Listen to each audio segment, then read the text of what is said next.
Feed your head, as he's got the whole world in his hands. Monday Night Moth, Monday Night Football, and Monday Night Raw. Thanks for tuning in and listening to my live watch-along reactions live right here on YouTube. As always, I'm your host, Encyclopedia Sports, Quinn Luke96. Be sure to like, follow, and subscribe on social media. Links in the description below. Scroll down, check out Facebook, Twitter, Instagram. The red subscribe button, notification bell next to it, live right here on YouTube. As well as the thumbs up button. If you're enjoying, share hashtag NFL, hashtag Monday Night Football, hashtag WWE, hashtag WWE Raw. Chat questions and comments, super chat, super stickers, super likes, and super thanks. Always greatly appreciated. Tonight on Monday Night Football, we have an AFC West battle between the Silver and Black Raiders as they're on the road in Arrowhead, taking on the Kansas City Chiefs tonight. The season premiere of WWE Monday Night Raw as well, coming off of a damn good pay-per-view on Saturday, known as WWE Extreme Rules 2022. So the post-Raw Extreme Rules show here tonight, as it also is, as mentioned, the season premiere. We will see Roman Reigns in the Bloodline, along with a United States Championship match, along with D-Generation X, DX, their 25th anniversary celebration. But of course, Bray Wyatt returned at the end of Extreme Rules. I was live in attendance. Videos will be uploaded right after I sign off tonight with tonight's live watch-along reaction stream. So keep an eye out for those in about 3.5, 4 hours or so. But should have a good game on our hands. Excited to see how Raw is going to be tonight. But in the meantime, of course, are you ready for some football? And then now, forever together, WWE. So we'll see how this game starts. We'll see what kicks off the show. But it's Monday night, Columbus Day 2022. Thanksgiving, if you will, in the Great White North of Canada was October the 10th. So Raiders Chiefs, as Vegas, they're coming off their first win sitting at 1-3. Kansas City went to Tampa last Sunday night and beat the Bucks. But Mahomes is 7-1 in his young career against the just win baby Raiders. Regardless if they're located in Oakland, LA, back in Oakland, or Vegas, they're still the silver and black, and they're still the Raiders. So they'll put up a fight tonight. Of course, no doubt about it, Kansas City's favorite at home. And the Chiefs are pretty hard to beat there, along with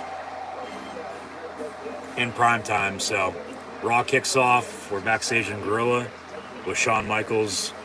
Road Dogg, where's his old tag team partner at? Scissor Me. But then there's X-Pac. And then Triple H on the headset, of course, in charge. Buddy.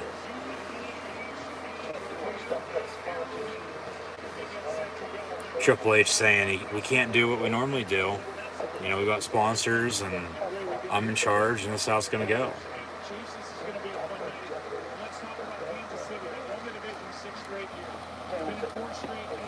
Can we say suck it? I guess not.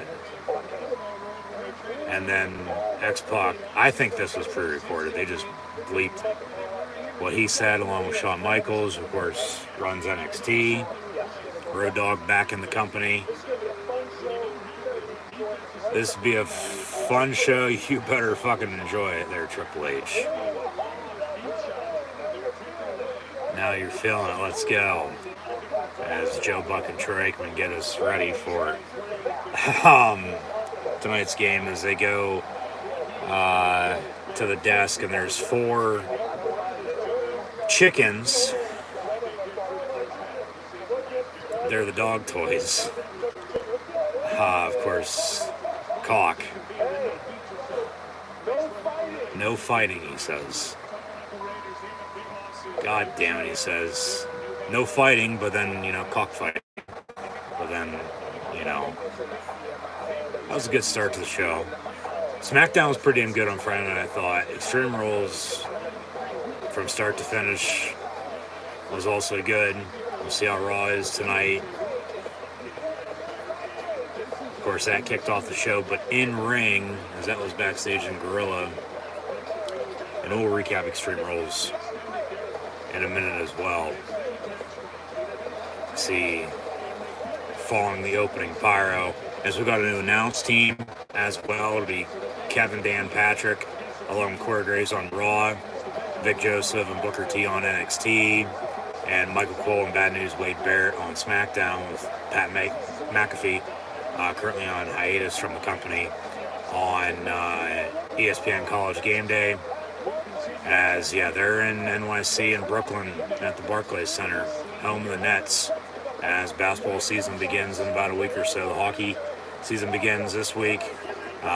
Baseball playoffs underway. We're in the thick of it. Football season and wrestling rolls on as it does week in and week out. So, One Night Raw in Brooklyn, and who's kicking off the show? There's Graves. So he's going to introduce Kevin, Dan, Patrick. As Jimmy Smith was let go, fired by the company for whatever reason. Patrick, of course, is called main event for a good while now. We'll see how he does on Raw. Tonight, United States Championship match, Bobby Lashley and Seth frickin' Rollins. Rollins lost to Riddle in the main event at Extreme Rules in the Fight Pit with Daniel Cormier as the special guest referee. Of course, then the lights went out and you got the whole world in your hands. Bray Wyatt back. The return of Bray Wyatt as he unmasked, and man, that was pretty fucking cool, especially being a big Bray Wyatt fan myself, and then him being gone for a little over a year. They bring him back, and just like Triple H did with a few others that were let go under Vince recently, the past 2 years and 2.5 years at this point. And yeah, Bray's back in the WWE. Of course, DX Celebration looks like will be the main event, because to kick off the show, we will, as Vinny is here, Vinny Mac, we'll acknowledge the tribal chief, who sits at the head of the table, the current WWE Universal Heavyweight Champion of the world, who's been reigning as that such champ for almost 800 days now. August of 2020 to October of 2022, and he ain't losing anytime soon. Here comes the big dog, the tribal chief, who sits at the head of the table, who we should all acknowledge. He's Austin Theory's daddy. They actually just added a new member to the bloodline as well, and Solo Sikoa as honorary Uce, and Special Counsel Paul Heyman also enter with the bloodline, along with the Usos, the tag team champions. But Roman Reigns, we the ones, as they lift the title sign in the air, are on Monday Night Raw tonight. It is the season premiere. It's just to splice ratings along with their own debut for the fall, along with other network TV shows that are new or returning. So, WWE Universal Heavyweight Champion of the world, this generation's Bruno, Andre, Hogan, Stone Cold, The Rock, and John Cena wrapped up into one. We the ones, raise them up. Roman Reigns with Paul Heyman, Jimmy and Jey Uso, the Usos, Solo Sikoa, and the honorary Uso, Sami Zayn, as they give us a recap from this past week on Friday Night SmackDown with the promo with Logan Paul, of course, because Reigns will take on Paul at Crown Jewel less than a month from now over in Saudi Arabia. That'll be November the 5th. I'll have live watch-along reactions live here on YouTube of that as well.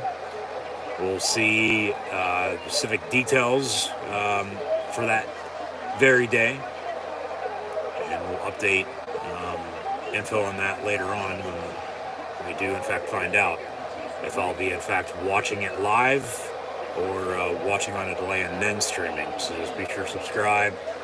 But before too long, you think about it, the goal, WrestleMania 39, as they unveiled the WrestleMania 40 logo before Extreme Rules. That's going to be one of the 12 videos that I'll publish later on tonight. They reeled that before Extreme Rules this past Saturday. WrestleMania 39, of course, is coming April, before a year from now in Philly. WrestleMania 40, we the ones, raise them up still. The Bloodline kicking off Raw, following the DX segment backstage in Gorilla with the Cox, if you will. No Billy Gunn, though. No Daddy Ass. He's in AEW, so scissor me. But they chose the graphic for Crown Jewel. Roman Reigns, Logan Paul for the undisputed WWE Universal Heavyweight Championship, November the 5th.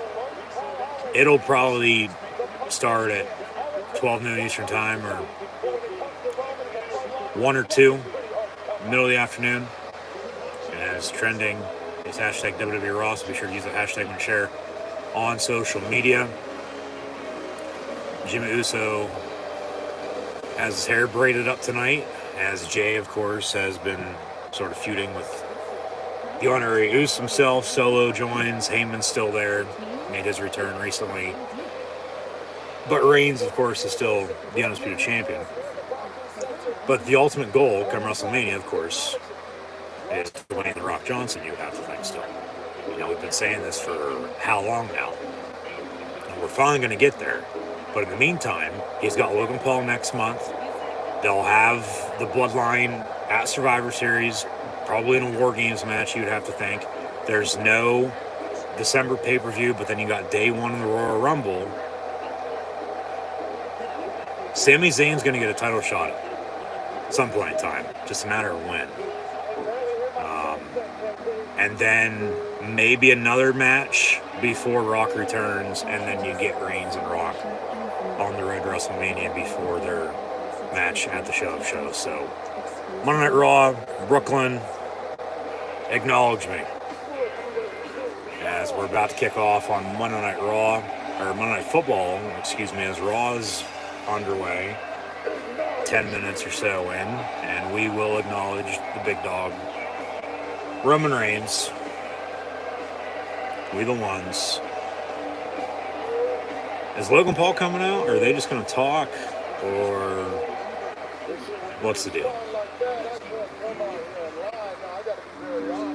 Reigns has to be honest. He can't lie. When you're the GOAT, you got to look forward. You don't want to dwell on the past. Reigns can't stop thinking about this past Friday, though. He wasn't at Extreme Rules. They had 6 matches in a little over 3-hour show. Said we'll recap that here in a minute.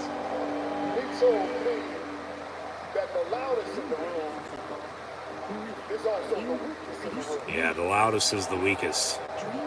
You want to sit back and let it all unfold.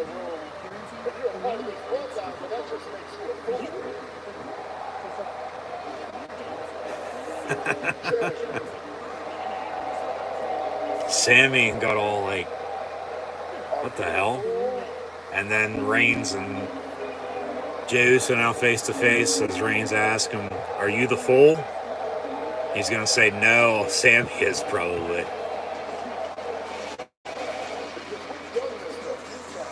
Sammy's on the mic now, interrupting Reigns. Logan Paul is a big number 2, though. Heyman saying you interrupt the tribal chief, but then Reigns tells Heyman to, hey, hold it. Sammy chant from the crowd. This is absolutely hilarious with what they're doing right now. Sammy's in. The Hunter he's Canadian, Samoan, and Syrian.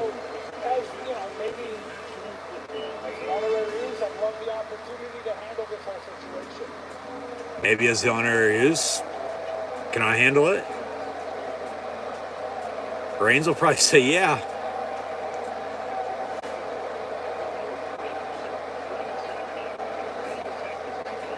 Reigns with a smirk. He really is the honorary use, ain't he? Jimmy Uso is all smiles, but Jay is just... What the hell, dude? Like... Alright, so Sammy's going to handle this as Reigns and Heyman go into the corner, and they're just going to watch this unfold. Solo's still there, too. Jay, here's the thing. We love you. It's the bloodline, we're family.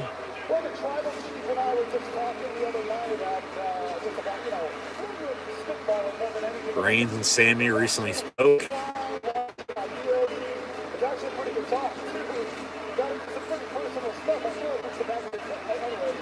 Alright.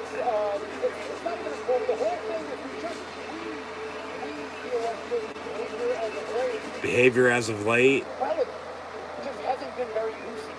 hasn't been very oozy, not juicy, oozy. Heyman saying to Reigns, oozy? Like, question mark? Oozy chant from the crowd.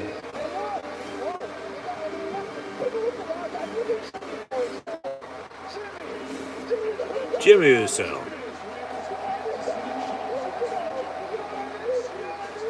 They dab up.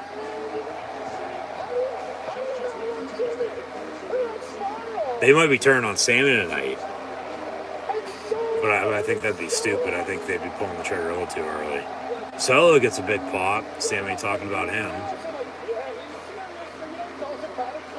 Of course, Solo, younger brother of both Jimmy and Jey Uso. As they bang the drum and tomahawk chop before we kick off on Monday Night Football. Be cool, says Sammy to Jay. Think you could be cool for once? Chiefs on the kickoff, so Raiders getting the football tonight. Reigns telling Jay, hey, like, don't look at me, dude. Come on, Uso. I'm your cousin. He's not even blood. He's honorary Uso. You ribbing me? That has to be the first time rib has been said on WWE TV in forever, if ever at all before. Bro, here comes Matt Riddle for whatever reason. Okay, he just defeated Seth Rollins at Extreme Rules in the fight bit. Him and Cormier hands high before a break came out. Josh Jacobs gets a 3-yard run, so 2nd and 7 for the Raiders, left to right. Across your television screen, radio and audio dials, we'll be getting Monday Night Football. So Riddle cutting a promo as he walks to the ring. Maybe Riddle will be that, middle piece. Give him a title shot. But there's plenty of title challengers, number 1 contenders for Reigns if they split the titles, which they're not going to, just to fill the void. But Rollins, he's going to hopefully beat Lashley tonight for the U.S. title in a rematch. They could keep going with Riddle and Rollins for the U.S. title, but then you'd have to think Orton's coming back, so then they'll revisit that with Riddle and Orton, RK Bro. Nah, says Reigns. Get to the back of the line.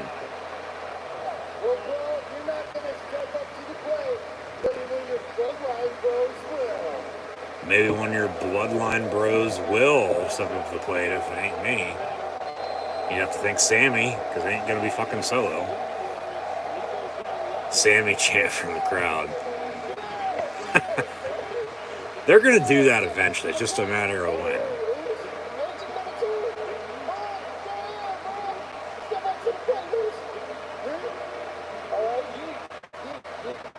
Jay Down and Salmon step up to the plate to take on Riddle. So we could have a singles match with those two now tonight.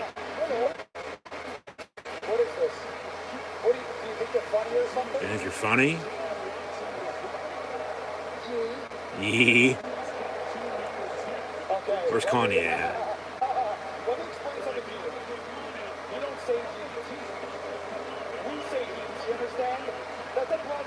That's a bloodline thing. You don't say that. So I guess I can't say it either.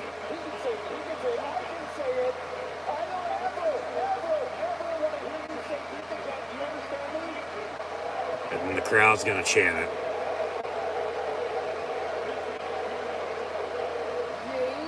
And then Riddle's going to say it again.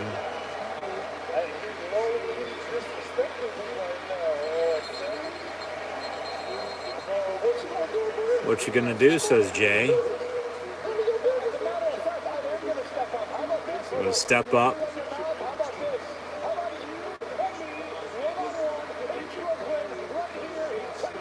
Tonight on Raw, not right now, but it'll be Sammy and Matt Riddle. He's going to say yee. Or extent. Yee.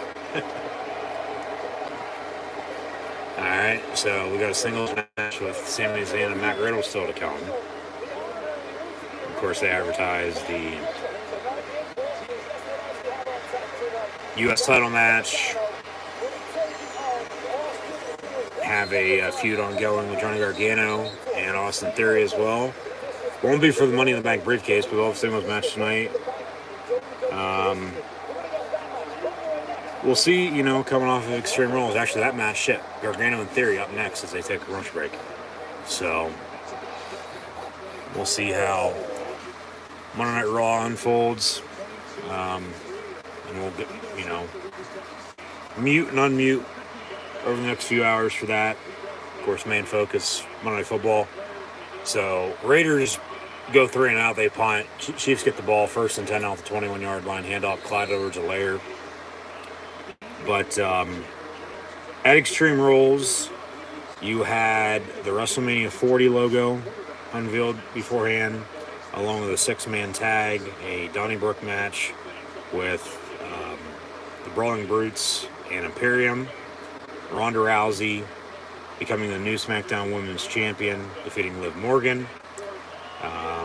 So that 3-month feud going back to Money in the Bank's now over with for the time being.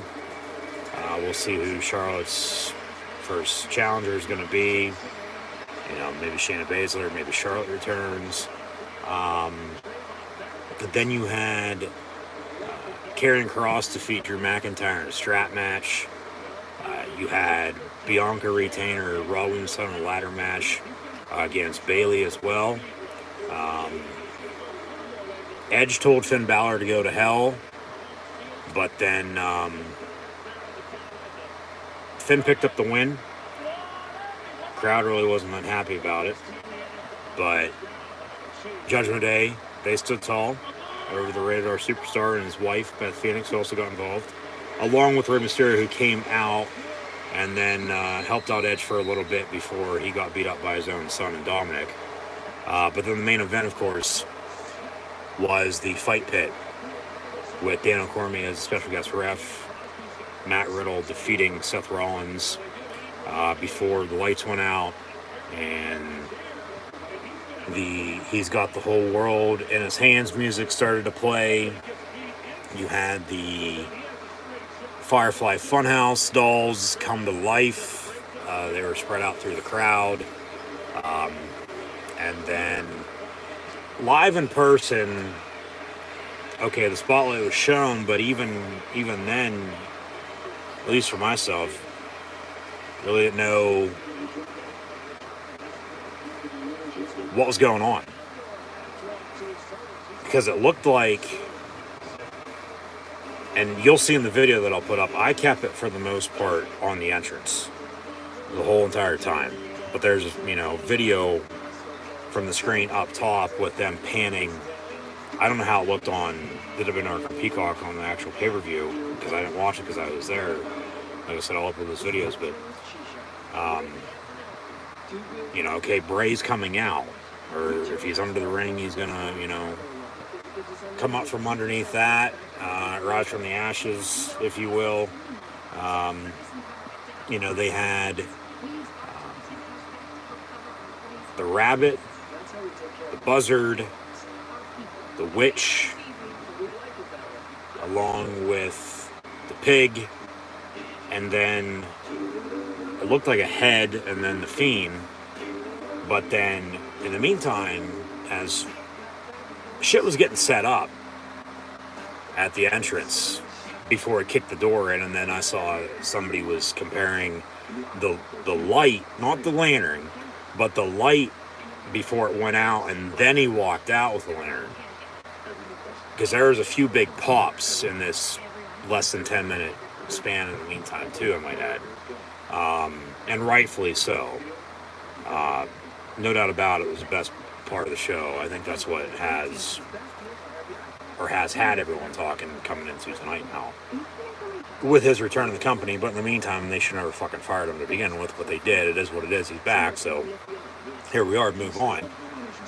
They'll make it as if, well, he was never let go, he was never fired. Like, but if you know, you know, as they give us an Extreme Rules recap. I was actually right near the kickoff pre-show panel, right there on the side in the corner. But it looked like they were like setting up a coffin or something by the entrance, and then of course that'd be in the door. Because if you pay close attention, you can see them moving shit once the lights went out, and then they were panning. You know, everybody standing in the crowd, tension on that rather than up front. But somebody had compared the light before it went out, not the lantern when he walked out, but the light, you know, down the hallway, if you will, to when Brody, a former Wyatt family member, debuted in AEW as the Exalted One, and may he rest in peace. And, you know, for myself, like, being there in person, especially as a big Bray Wyatt fan, and always have been, and then, you know, he gets released, but then, you know, Brody passes away, but Bray's back, like, a little bit more excitement now to, along with, you know, of course, I still like a lot of other people in the company, and other companies, pro wrestling in general, is they're giving us a full Extreme Rules recap right now, from start to finish, in which the matches occurred. But yeah, so this will probably be where they have the return of Bray Wyatt, that graphic they showed earlier. But then the door was kicked down, and then lights were still out, but the light went out the door, and then he walked out, and then so Bray's back. But yeah, the Fight Pit was the main event.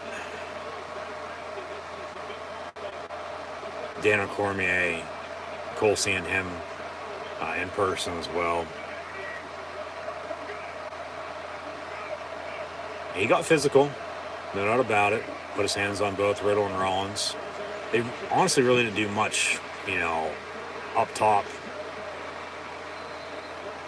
But still a good match. Longest match of the show is the co-main event with Edge and Finn, before Riddle made Rollins tap out. And then as they lifted the cage, the Fight Pit, the lights went out. And then out, of course, came Bray Wyatt. New mask. We'll see what type of persona he's going to have. He's going to be protected, you would have to think.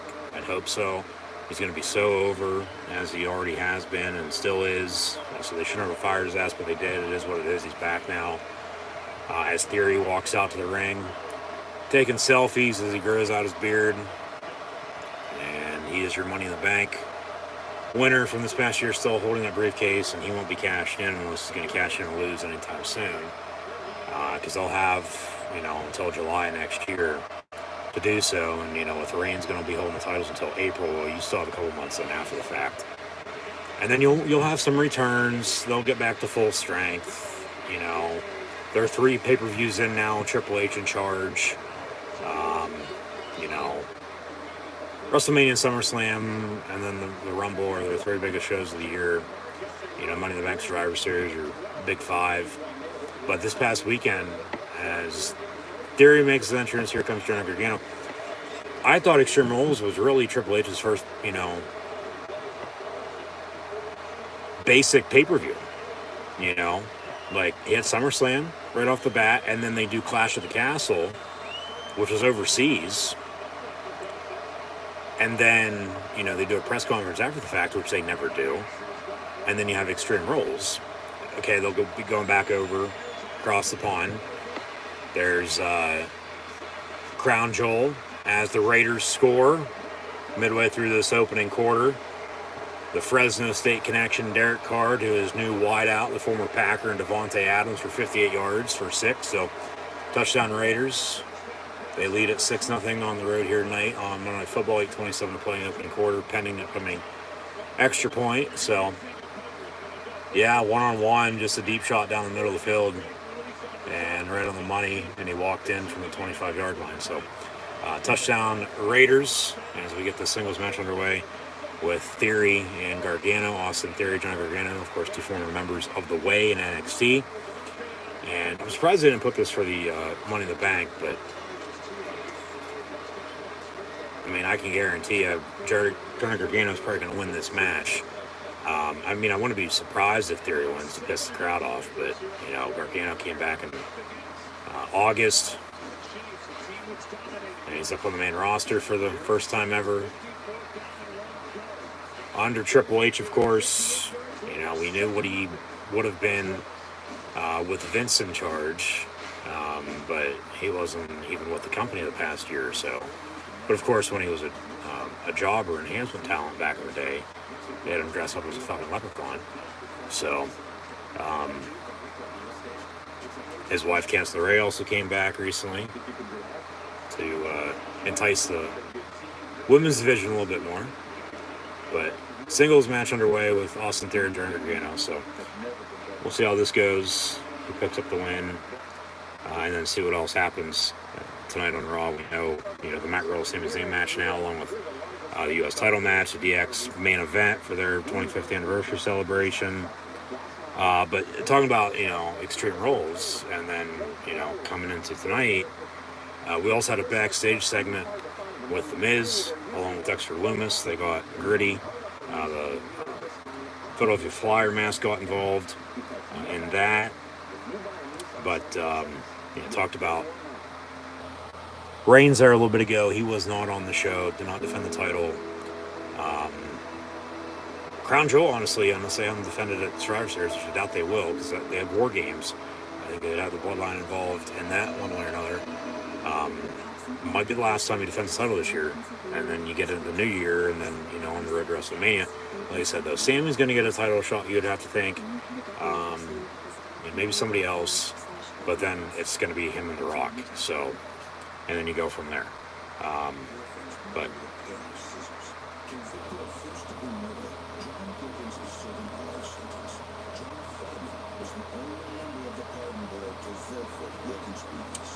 yeah, we'll see what happens here.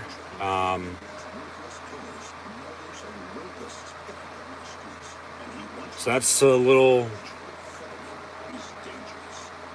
info on the start to Raw and, of course, what's ongoing or what has recently happened. Of course, Monday Night Football here as well. So Chiefs and Raiders both nothing on their opening drives, and the Raiders score on their second drive, lead at 7-0, 8:27 play in the quarter. And that was on 4th and 1. They go deep and it connects, and it's 6, make it 7. So touchback on the kick. So 1st and 10, Kansas City from the 25-yard line. But like I said, yeah, should have a good game on our hands here.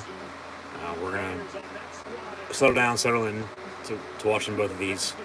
As always, just once again, thanks for tuning in and listening. Be sure to like, follow, and subscribe on social media. Links in the description below.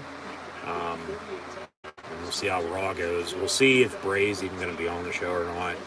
Doesn't seem like that's going to be the case. They might just, ride high in the buzz for a little bit. Halloween's on a Monday this year and 3 weeks from now. So if we don't see him from now until then, maybe then. It's going to be interesting to see, I think, what they do with him. Because it seems like he returned, as the Eater of Worlds, Bray Wyatt. But from Husky Harris to the Eater of Worlds, Wyatt, and the Wyatt family. And then you have The Fiend with Firefly Funhouse Bray, and now he's back sort of as,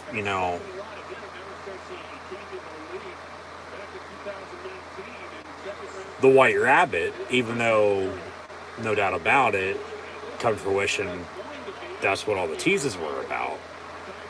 And rightfully so. I mean, we had thought potentially, okay, maybe somebody else, but 95% sure it was going to be him, and it sure as hell was. And thank God they brought him back, because they said, once again, they shouldn't have fired his ass, but they did, and that's what it is at the end of the day, and he's back, so there's that. But maybe he's going to get another stable together. He really doesn't need to be in a title picture. Just the character itself sells. And maybe, it did get stale for a little bit. I don't think it did, but internally, they're going to do what they want. Vince ain't in charge anymore. They're Triple H's. And he's brought back how many people? He's brought back Bray now as well. So, yeah, it's going to be interesting to see what they do with him. I mean, it's still going to be that sinister type of character. Him and, I would have to think, Cross, who was the White Rabbit, and Lucha Underground. That's why some people, of course, had thought, maybe it was going to be him among a few others, But it seemed to me the mask that he was wearing and the mask that you had saw in the video, not of course with a rabbit or a white rabbit, be sure to feed your head, because as mentioned at the start, he once again has the whole world in his hands. That, and I get they teased, or they AEW did the devil stuff with MJF in the Punk storyline. But it seemed to me Bray, it had some sort of devilish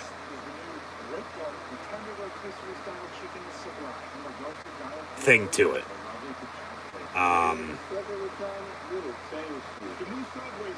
So we'll see, where they go with it and what exactly they do and when he's going to be, seen.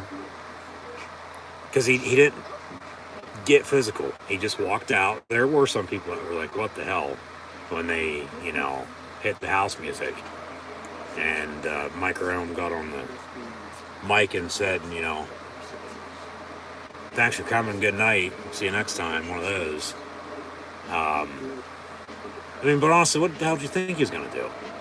Like, especially with no matches left, like, it's the end of the show, he just walked out. So,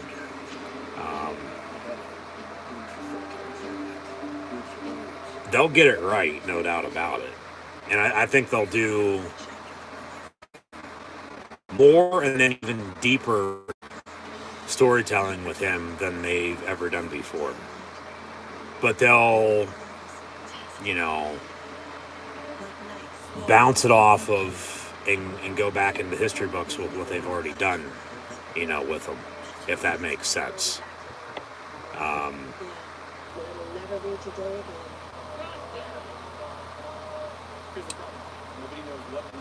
So yeah, excited. Of course, Bray's back.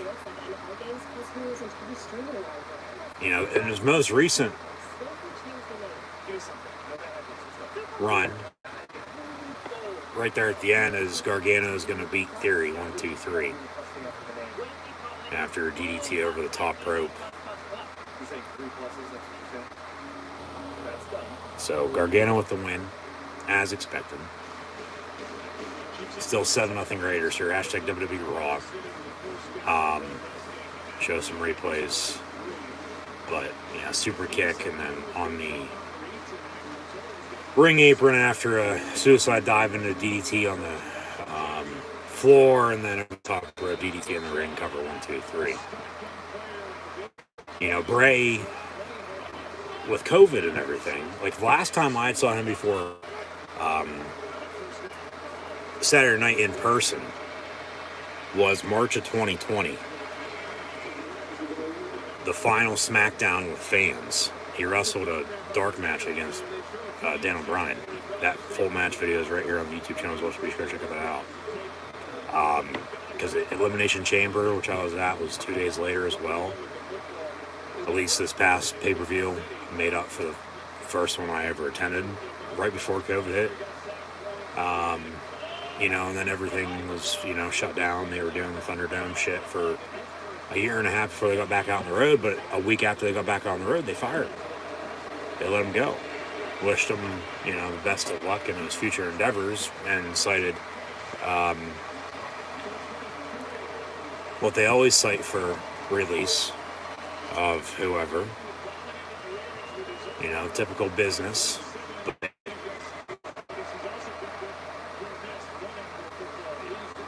Triple H has brought back him along with Cross. They're giving attention to the women's division. We'll see if there's going to be any surprises tonight or anything like that to get it season premiere. I mean, we had some on SmackDown, so that's just to name a few. But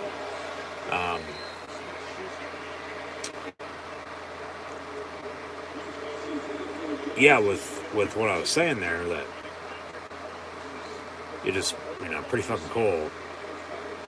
They have Bray back, and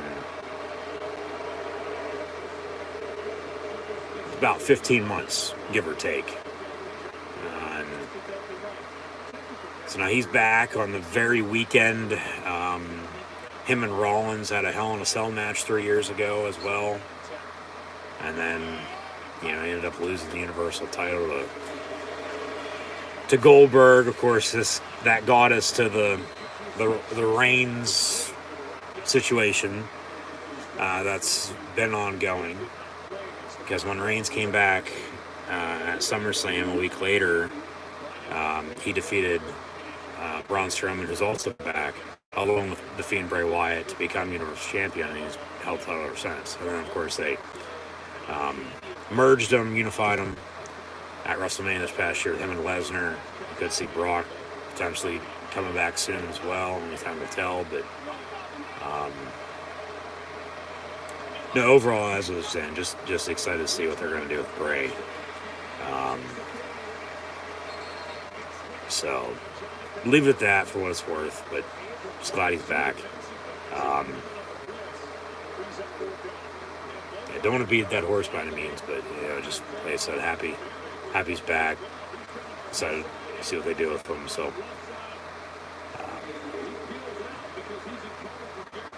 still looks like Rey Mysterio is going to be in a singles match.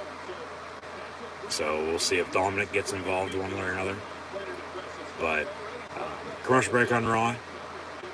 We got a Chiefs field goal attempt here to cut the lead. About 4 minutes to play in the opening quarter. Kick's no good. Hooked it wide right. So, special teams issues. Still 7-0. Raiders getting the ball back. So, there's that for you too. As on USA, of course, an NBC company, they promote Sunday Night Football for next week with the Cowboys and Eagles from the link in Philly. As WWE had Extreme Rules on the right weekend in the city of brotherly love. Have it next weekend at the arena.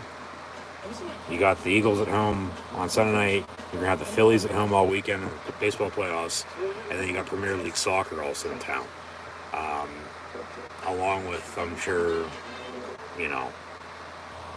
something else before basketball season begins for the Sixers. As they had the Eagles cheerleaders, the Sixers mascot come out with Jerry the King Lawler to unveil the WrestleMania 40 logo. They got Gritty involved backstage with The Miz and Dexter Lumis, which I think everybody thinking, myself included, I thought, Lumis was going to be under Gritty, but then he, popped up beside him, and they beat the shit out of The Miz then after the fact. But, okay, up next on Raw, Rey Mysterio, who's he taking on? As they show off, some statistics. He's from San Diego, of course, 619. He's Dominic's father, and then I think it showed off that he's the however many time world champion, I'm not mistaken. But shoosh. Thank you. It'll be Mysterio and Chad Gable, so Otis will be out by his side. Maybe we'll get Strowman doing his running shoulder tackle, but yeah, all right. So they're gonna settle it down for a little bit, but this should be a damn good match because Rey Mysterio's Rey Mysterio. Chad Gable is a damn good amateur wrestler. I mean, he wrestled 10 years ago in the Olympics, for God's sakes. And then there's Otis, just as a big guy, no neck, but shoosh. Yeah, thank you.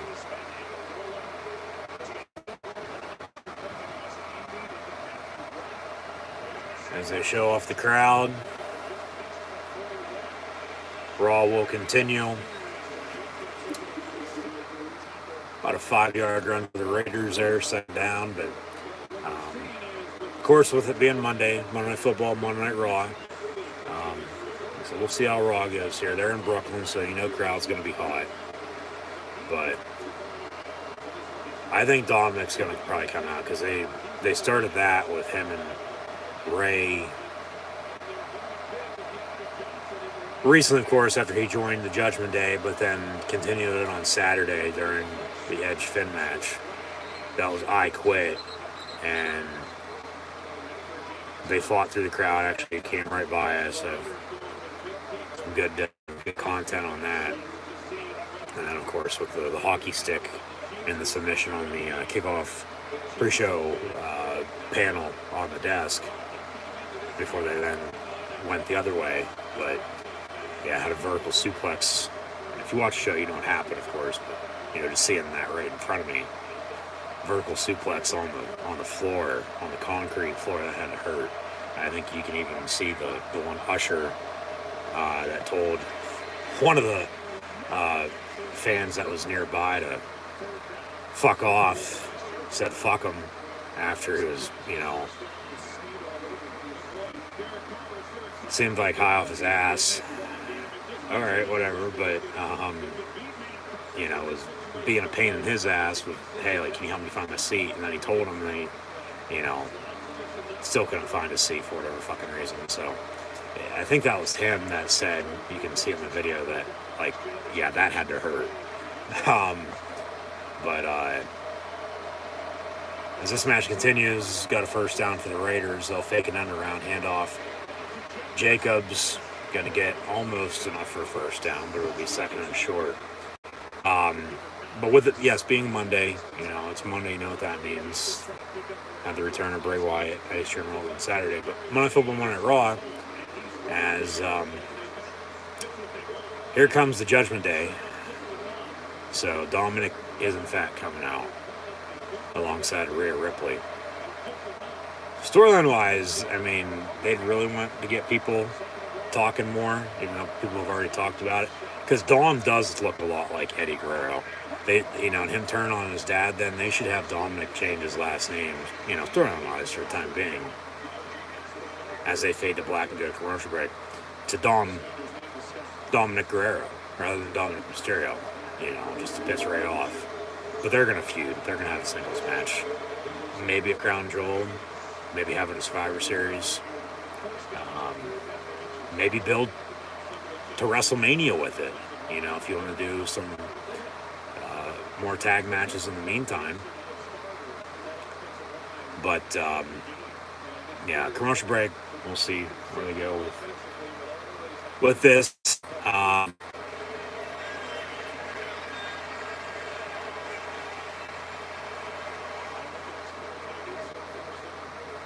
But as always, once again, as we near the end of the first quarter here, thanks for tuning in and listening. Be sure to like, follow, and subscribe. Links in the description below. Coming up at halftime, we're going to recap in full first half stats and scores here. As Derek Carr has a touchdown, the Chiefs have a missed field goal, 7-0 as we're near the end of the first quarter. Recap first half stats and scores, along with what happened in both college football and the NFL this week, along with previewing next week. So stay tuned for that. We'll get deep into that conversation as well. So stay tuned. But honestly, tonight for myself, it might not sound like it, but I'm honestly, coming off Extreme Rules, I have the videos from that show uploaded. They just haven't been published yet. They're currently private. They'll be live after I sign off tonight. So I didn't want to put them before yesterday's stream and then tonight's. I wanted to get through the weekend and then put them up after the fact, even though I did think about once I got home then late Saturday night, early Sunday morning to put them up beforehand, but decided against that with being tired, one, and then, timing before yesterday's 1 o'clock start for Steelers-Bills. But in the meantime, have got them uploaded. They're just not published live yet, but they will be after tonight, so stay tuned. For that as we hit the end of the first quarter here. As well, Monday Night Football. 7-0 Raiders with the ball. So, double commercial break. Once again, thanks for tuning in and listening. Be sure to like, follow, and subscribe. Links in the description below. But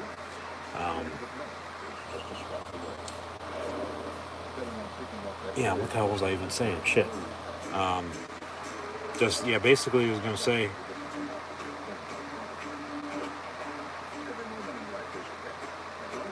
the usual, as I always do, as I have already a little bit tonight. Um, I'll I'll think about it, but yeah, those videos will get uploaded, so keep an eye out. 12 in full, from the logo unveil to the entrances for all the matches, to some of the stuff that happened during the co-main event, and then of course what happened after the show. But back to the action. Ray and Chad Gable one-on-one. Dominic and Rhea Ripley now ringside, so we'll see if they cause a distraction for Ray or not. But yeah, we're going to recap, as mentioned, in full what happened in college football and the NFL this weekend.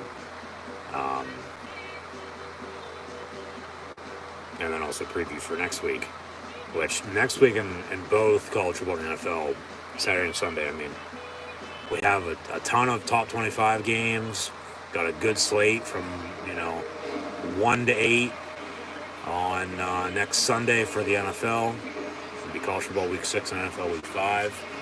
But yeah, I know what it was that. So here we go. Just that, like I said, even though it might not sound like it, coming off of Extreme Rules Saturday, with how good of a show it was and how good SmackDown was, I thought, get go home for pay-per-view, we get the Raw after tonight as they start building towards, Crown Jewel. We'll see what else they add to that show, because the only match right now they have advertised, booked, is in fact Reigns and Logan Paul for the Universal title. That I'm honestly more excited for Monday Night Raw tonight than I am Monday Night Football, even with the damn good game with the Raiders and Chiefs. Even though the Raiders are 1-3 and the Chiefs are 3-1, like, it's still going to be a damn good game, even though the Chiefs have had the Raiders' number, as Carr goes deep and then they'll throw a pass interference, so 15 yards on automatic first down, might even be a spot foul as we begin the second quarter. In the meantime, Rey Mysterio picks up the win over Chad Gable on Raw. Seems like we'll have some sort of altercation here post-match with Ray and his son Dominic, along with Rhea Ripley. Yeah, Dom going to get into the ring, so I guess we can unmute and see what the hell is going to be said, as Dominic's now a part of Judgment Day. But boos from the crowd as Rhea's Dom's poppy now. He tells Ray, hey, come on. Don't do it. Don't continue on with them. Like, you got to come back.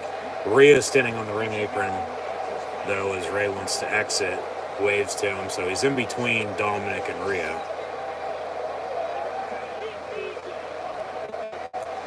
Dominic pushing Ray and then slaps him on the face, real subtle. Like, hey, it's going to be all right. It's got to be now.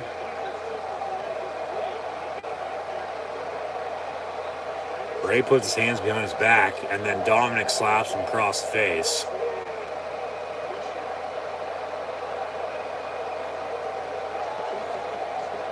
And then Dominic with a headbutt. Got another penalty flag. There's Damian Priest. Ray takes him out. Here comes Finn. As Finn then knocks Dominic out of the ring accidentally. Rhea's ringside. Kick from Priest, and then has Balor in position for 619. And Finn has a handkerchief, bandana, over his mouth, as if he's a cowboy. There's been some talk about some other former Bullet Club members coming back to the company as well for AJ Styles and the club potentially, so too sweet. We'll see if that comes to fruition or not. But then Dominic, he gets back to Ray and takes him out. So, you suck chant for Dominic Mysterio. But yeah, I got another defense pass interference on the Chiefs. Ball spotted at the 1 yard line since it's occurred in the end zone. Raiders looking to go up 2 scores on the Chiefs here tonight.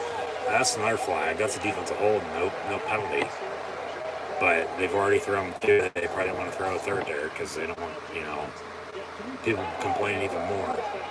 So they let him play. Dominic now telling Ray to hit him.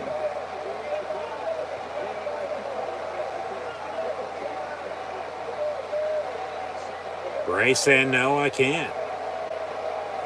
But then Dominic from behind attacking his dad some more. Has him in position for a 619, and Rhea's going to hold him back. Hold his arms down so he can't move out of the 619. And yeah, Dominic going to go for a 619 on his dad. Does it, of course, from the left side. Now he's going to go up top. No, he's going to get back in the ring. I was going to say go up top and do a frog splash.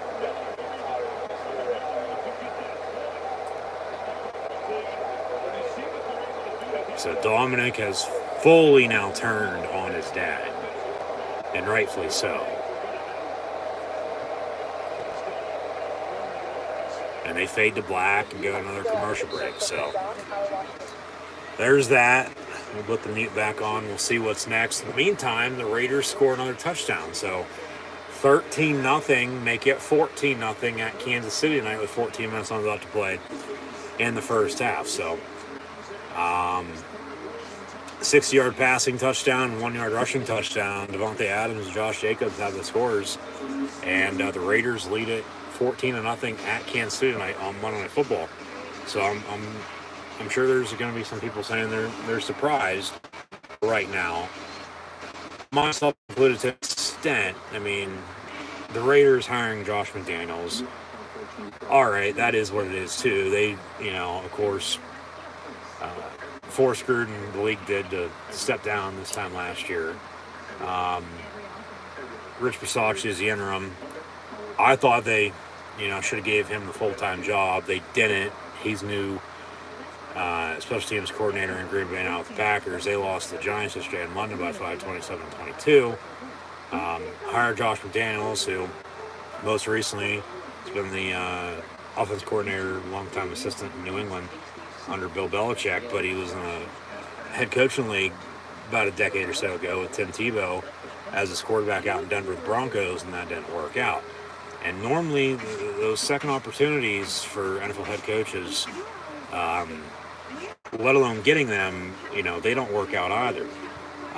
Some have, but most don't.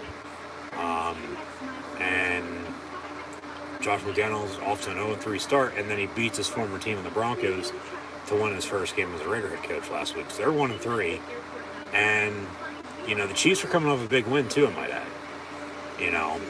They're 3-1. Their lone loss is at Indy by 3. We've had 20-plus games be decided by 3 points or less already 5 weeks in, which was an NFL record entering Week 5. Talked about that a little bit in the past few weeks as just, the defense has reached, defense wins championships, and I thought that, along with the running game last year, came back, and that's one of the main reasons why we have a lot of these, low-scoring games. And you got to give the defense credit, though. It's not all about the offense. It's about who makes plays late when they need to.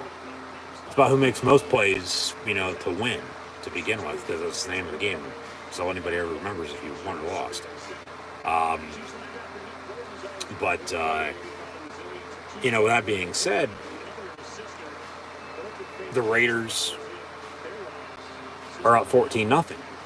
So it's still early, still a lot of football to be played. But the Chiefs honestly could be undefeated. They also could be with a few more losses right now. But they're 3-1. The Raiders are 1-3. But this game's being played tonight. It wasn't played, first 4 weeks. It's been played tonight. They'll play again, of course. They're division rivals. But Week 5 last year, that's the last time the Chiefs trailed by 14 or more at home. They'll host the Bills next week as well. So a couple big games for them right now. But We'll have another AFC West match from Monday Night Football next week, I might add. With the Broncos and Chargers, too, by the way. So, back to Raw. Just showing off some replays of what happened to Rey Mysterio as his son Dominic turned on him and attacked him after Rey's singles match with Chad Gable tonight on the Red Brand, the season premiere, which we'll see 25th anniversary celebration with Degeneration X DX. But in the meantime, the Judgment Day are going to cut a promo.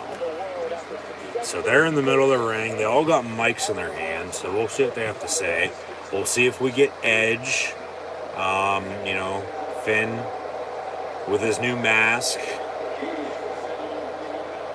We might get AJ coming out. Maybe him and the Good Brothers. As Gallows and Anderson are done at Impact. It seems like they're done in New Japan once again. And potentially could be on their way back to the WWE, so say some reports. So take that for what it's worth. Of course, myself, I don't, believe it until I actually see it happen, but that's what's been said. And there's been some stuff, of course, that's been wrong, but there's been, more right than wrong that's, been reported that's actually come to fruition. So it is what it is. I mean, it takes the excitement out of it, but it's just with social media, you got to be that first to, get it out or to clarify. So they're talking about how Finn beat Edge at Extreme Rules. It seems like they're writing off Edge and Beth Phoenix with the attack, with the steel chair. And then, potentially AJ Styles joining, damn well he won't. Well, you got 3-on-3 if you do Styles and the Good Brothers against Finn, Priest, and Dominic, but then Dom's with, Ray, and then you still have Rhea, so then who could be a woman for the club? As Finn stopped the celebration.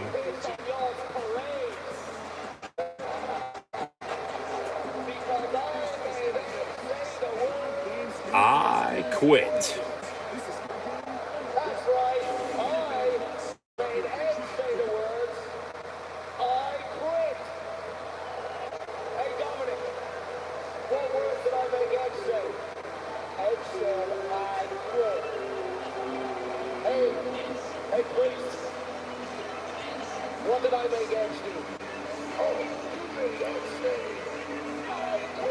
So now they're saying,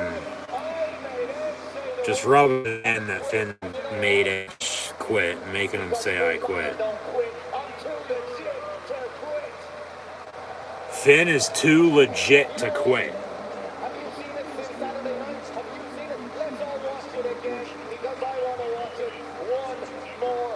Finn gonna make us watch Edge say I quit once more. So here's a recap of the I Quit match. Finn's Judgment Day entrance as the Prince in his mask, which was pretty sick. I mean, it looked like, what's his name, falling through a damn cardboard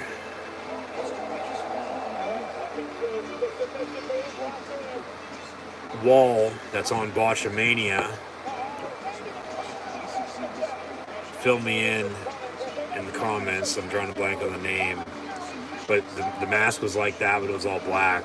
But then the theme song, it's similar to his old theme song. It's a little different.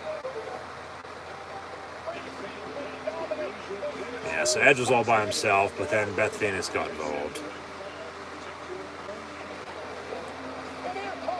Of course, Rey Mysterio came out in the meantime, too. Took everyone out, but then Dominic attacked his dad, and then they just did what they did tonight, so. Raider Nation in attendance tonight on Monday Night Football at Kansas City. Traveling well, as they always do.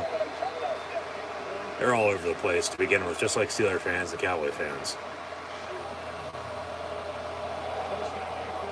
Could probably add Packers and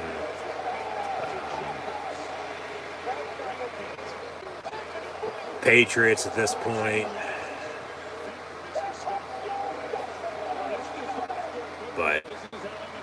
Yeah.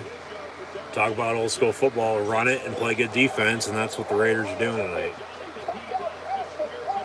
So they're showing a full recap of the I Quit match now. Like I said, was the longest on the show.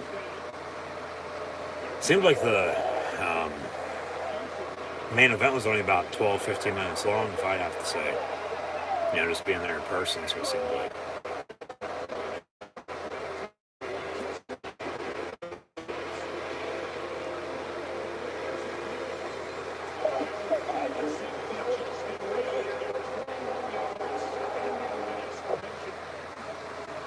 But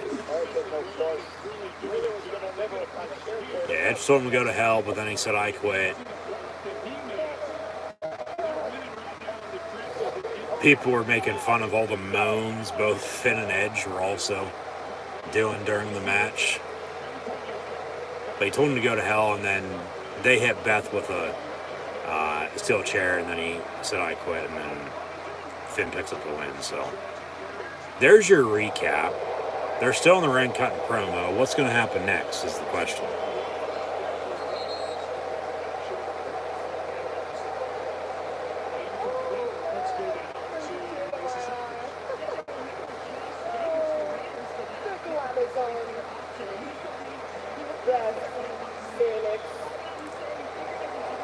Maria has a Beth armbar.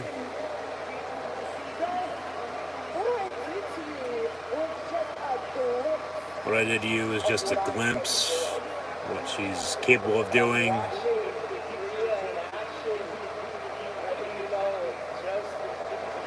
Boos for Dominic as he gets on the mic now.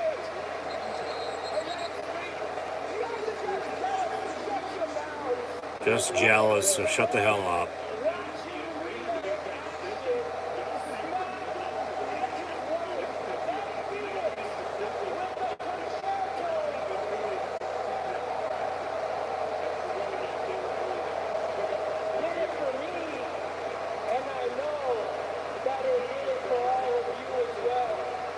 Dominic getting some major heat. But they're trying to get him over, so, I mean.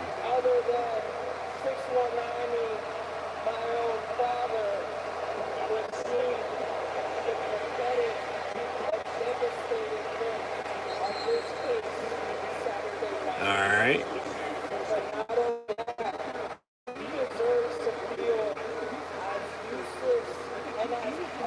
Useless and helpless. Dominic saying Ray deserves to feel that way. Finn says that's right. Brings us to what? Uncle Allen, AJ Styles. Uncle Allen, they only call Uncle Allen Finn, AJ, and the Good Brothers do, so yeah, too sweet. They're definitely coming back now. He dropped the Uncle Allen line. Ultimatum, what's that? Here comes Styles. He's going to cut a promo, maybe. They're just going to walk to the ring. Say, I got backup, or are they just going to come out? So here comes AJ. And Finn ain't going to want none once he sees who's coming with him here in a second. If it is true. Yeah, he's going to reach for a mic. AJ Styles going to cut a promo here. Raiders with a field goal to make it 17-0.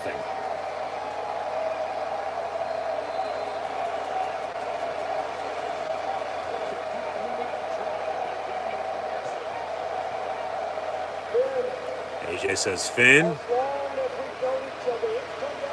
it's come down to this, especially as long as we've known each other. Remember, Extreme Rules 2016, they fought in a singles match. Make it 17-0 Raiders on Monday Night Football at Kansas City.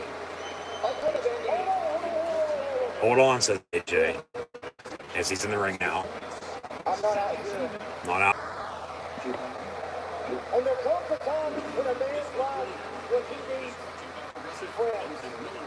AJ says comes time in life when he needs some friends, as his back's been up against the wall by himself, so he needs family.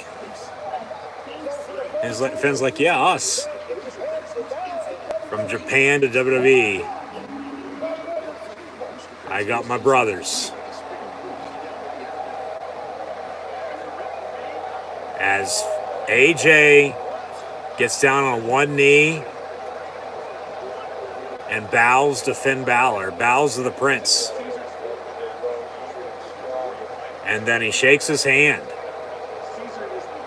And they hug it out. AJ and Finn hugging it out. Finn saying, I'm so proud. You finally come around.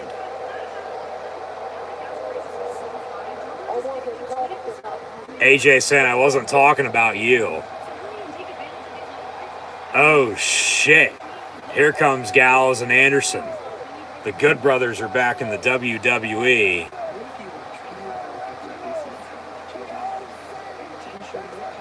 The club is back together and talk about shit. Two former Bullet Club leaders, Styles and Balor. You got holy shit chant from the crowd. Wow. Yeah, just chills. Still knowing they were coming back. They come out. Dominic getting in the middle. Gallows with a big right hand. Cold cocking him. All hell's broken loose now. So we got a 3-on-3 6-man. And Rhea's by herself still. So like I said earlier, they add a woman to the club, the OC. With AJ Styles, Gallows, and Anderson. So they bring them back now too. New t-shirts with the logo on the front, and then it says I got your back on the back. They also just released new Bray Wyatt merch with the Moth logo that they showed off at Extreme Rules. AJ going to town on Finn in another ring, but Finn's going to escape. Now they're going to fight ringside. There's top over the announce table now. Steel chair from Gallows to the back of Priest. Gallows looking pretty damn good. I saw him back at a toy show in the spring. Carl Anderson now with his hot Asian wife. Him and Dominic fighting, but Rhea grabbing them, and they're going to run off into the crowd. But the club, Too Sweet, will stand tall as they got Finn cornered now. Uncle Allen, along with Gallows and Anderson, gonna chase down Finn, but he's gonna run up the ramp. And then, who the hell's that? Oh, Priest along with Dominic and Rhea come up from the sides, and they all regroup by the entrance. So Styles, Gallows, and Anderson back together as the club. All right. Too Sweet.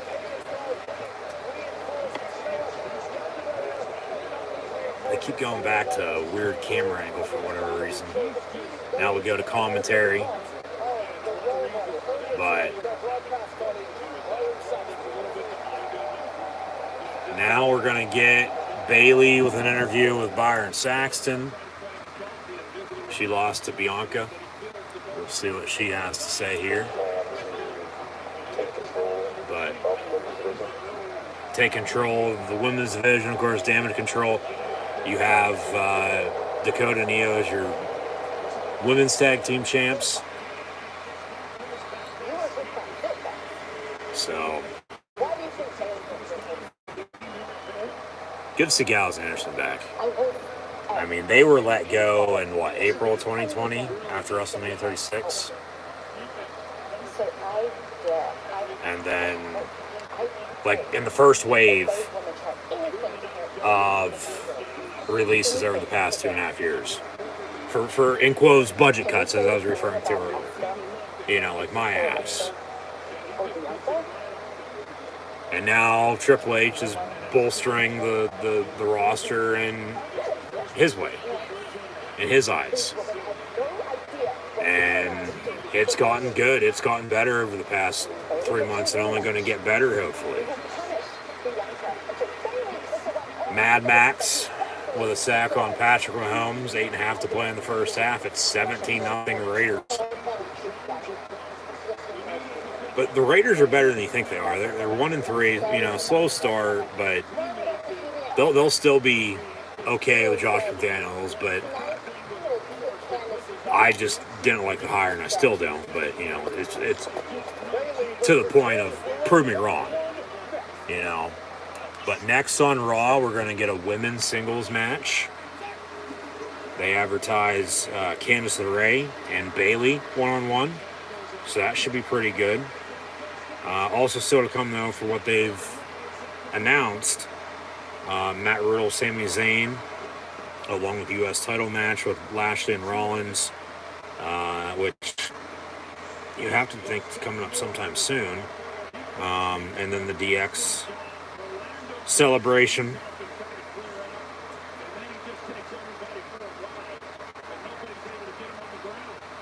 So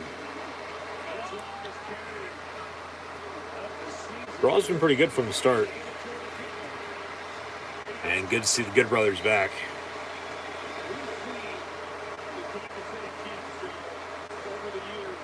We'll have to see if they'll continue on with their Talking Shop podcast. Now, of course, after they got released, they did 2 Talking Shop-a-manias, which were absolutely fucking hilarious. I streamed those. Go check out that live watch long action stream from August to November 2020, I do believe. Taking place on Gallows property, and just some of the most stupidest shit, but absolutely hilarious. So yeah, Good Brothers are back. That's most definitely a Triple H move. Because Vince was still in charge. Well, one in the past 3 months wanted to be as, good as it's been. Along with, and yeah, there's still been some downers, but overall good shows, 3 damn good pay-per-views. And the future's, going to get brighter. Everybody he's brought back, for the most part, you'd have to think one have been brought back. Like, they just be still doing the shit they were doing. And yeah, we haven't seen the 24/7 title since he took over, which thank fucking God. That had a 3.5 year run that didn't even need to happen to begin with. Meantime, though, Chiefs got first and goal at the 10, looking to score for the first time tonight and cut this lead. They missed a field goal, I might add, so they have that. Score here. It's a one, score game. But they score, kick a field goal, they're still going to be down, 10, 14 points as we near halftime. So this game seems like it'll come down to the late fourth quarter. And, Kansas City at home going to have to use that crowd as an advantage and maybe try to capitalize off some turnovers and get themselves back in this game. So got a second and goal from the 7 now commercial break on Raw. Pump fake, Mahomes, complete, touchdown Chiefs. Clyde Edwards-Helaire, who used to play electric bass, now he's scoring touchdowns in the NFL. 7-yard touchdown reception for 6, make it 7 with the extra point, but 4:52 to play in the half, and the Raiders lead it 17-6, but about to be 17-7 here in a matter of a few seconds or so, as they promote WWE NXT for tomorrow night. As we're about midway through both of these shows, about an hour and a half or so in. Raw is, of course, 3 hours. We're almost at halftime here for Monday Night Football. As Reigns walks backstage, Jay confronts him like, hey, what are you doing?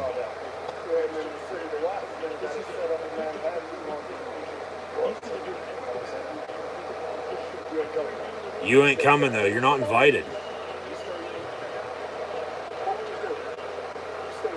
You stay with Sammy, make sure he wins.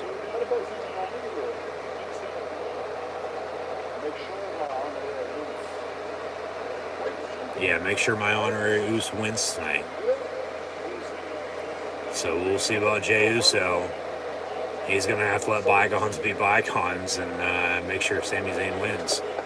As Reigns will get in the car, Heyman and Solo will follow. Where's Jimmy Uso at, though? Because it's just Jey by himself as he shuts the door. Oh, Jay's up front, passenger seat. Or Jimmy's up front, passenger seat. What the fuck? They scored again. Oh, they must overturn the first touchdown. Okay. So no touchdown for Clyde Edwards-Helaire.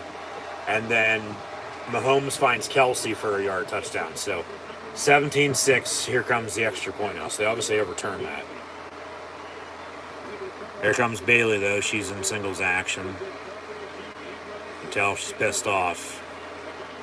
She lost to Bianca at Extreme Rules Saturday. Extra point up and good. So 17-7 Raiders with 4:40 to play in the first half. Raiders getting it back, 2 timeouts and a 2-minute warning to do some more damage before halftime, but the Chiefs will get the ball to begin the second half, I might add. So, yeah, we'll see how this first half ends and then go from there. But overall, yeah, it seems like,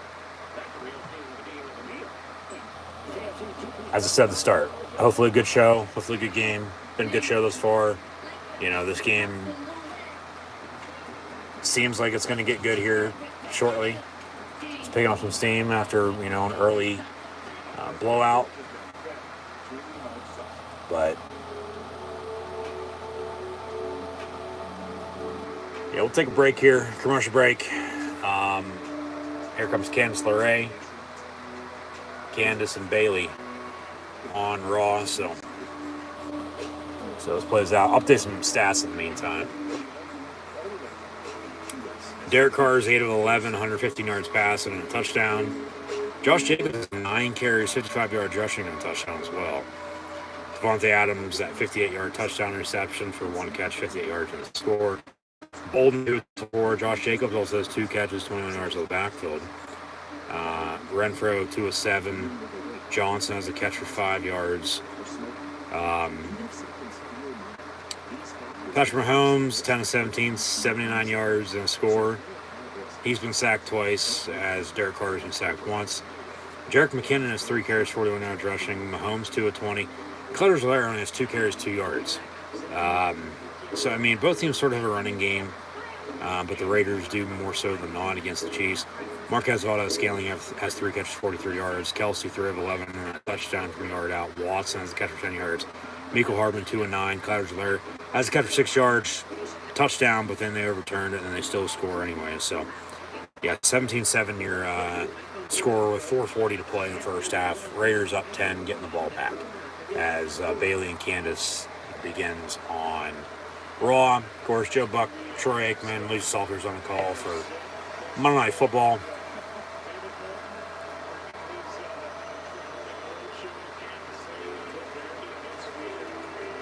That's the start me up the Chiefs needed right there. That was the spark they needed.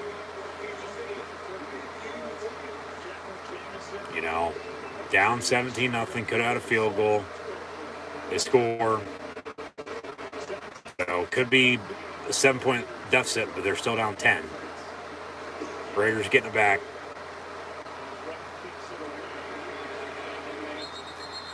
And we'll have a touchback. So 1st and 10 for Vegas from the 25.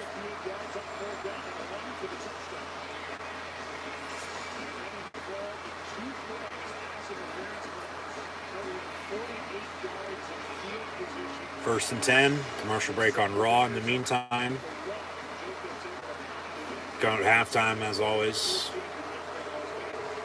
First half stats and scores, and then we'll really get into talking football with recaps and previews. So stay tuned for that. And then see what else happens on Raw tonight in the next hour and a half or so. As we're an hour and a half in, 1st and 10, Jacobs for 7, maybe 8. Be 2nd and 2, so hell, he might have 100 yards rushing or close to at least 100 yards in the first half. He keeps it up. 8-yard run. Darren Waller right now out with a hamstring injury, but questionable to return. But out of the eye. 2nd and 2 for the Raiders from the 28.5. Or from the 33.5, excuse me. If he would have got to the 20.5, he would have only got 3 yards, so it would be 2nd and 7. And 2nd and 2. Got a flag on the play after about a yard or so, but got a hold, 10 yards, they'll replay down, so they'll go back 10, and it'll be 2nd and 12 back at the 23.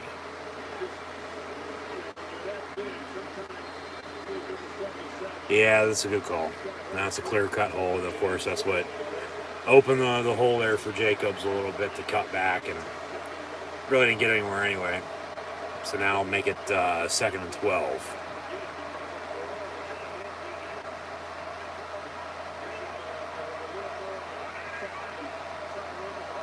And they'll run it, Jacobs again. And to the 29 he goes, so there's that 20.5, 29-yard line that I thought they were at. Now they're there. So 3rd and officially, about 5.5, 6. We lost in 3:16 to play in the half.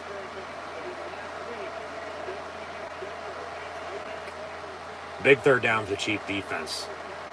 Yeah, both teams got 2 timeouts, 2-minute warning to come, but if Kansas City can get the ball back here, score before halftime, and then score, early 3rd quarter when they get the ball to begin the 2nd half, hell, tie this game up, if not take the lead.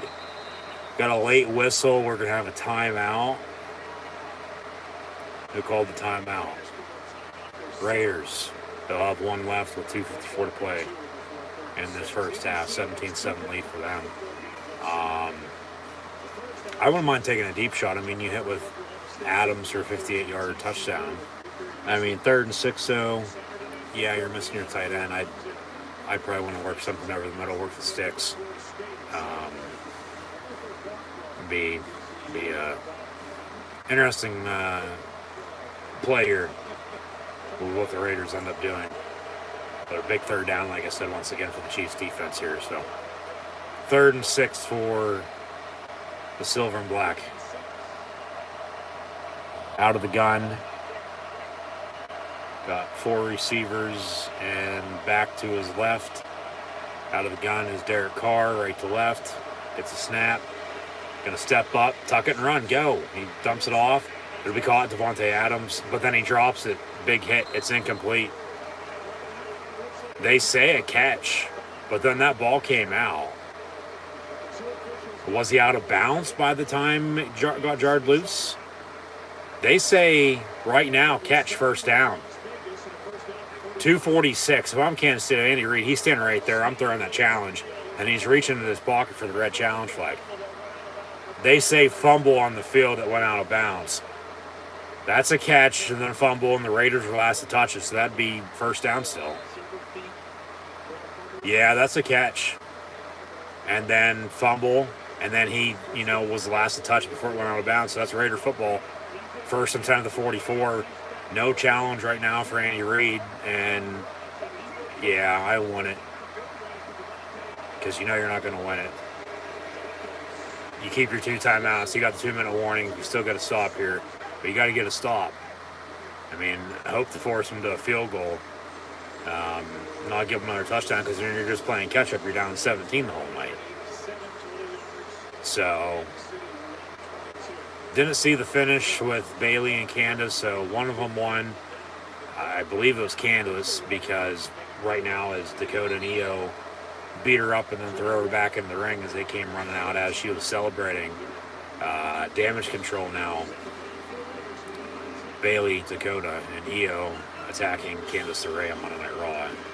2 minutes to play though in the first half of Monday Night Football. Raider football up 10, 17-7.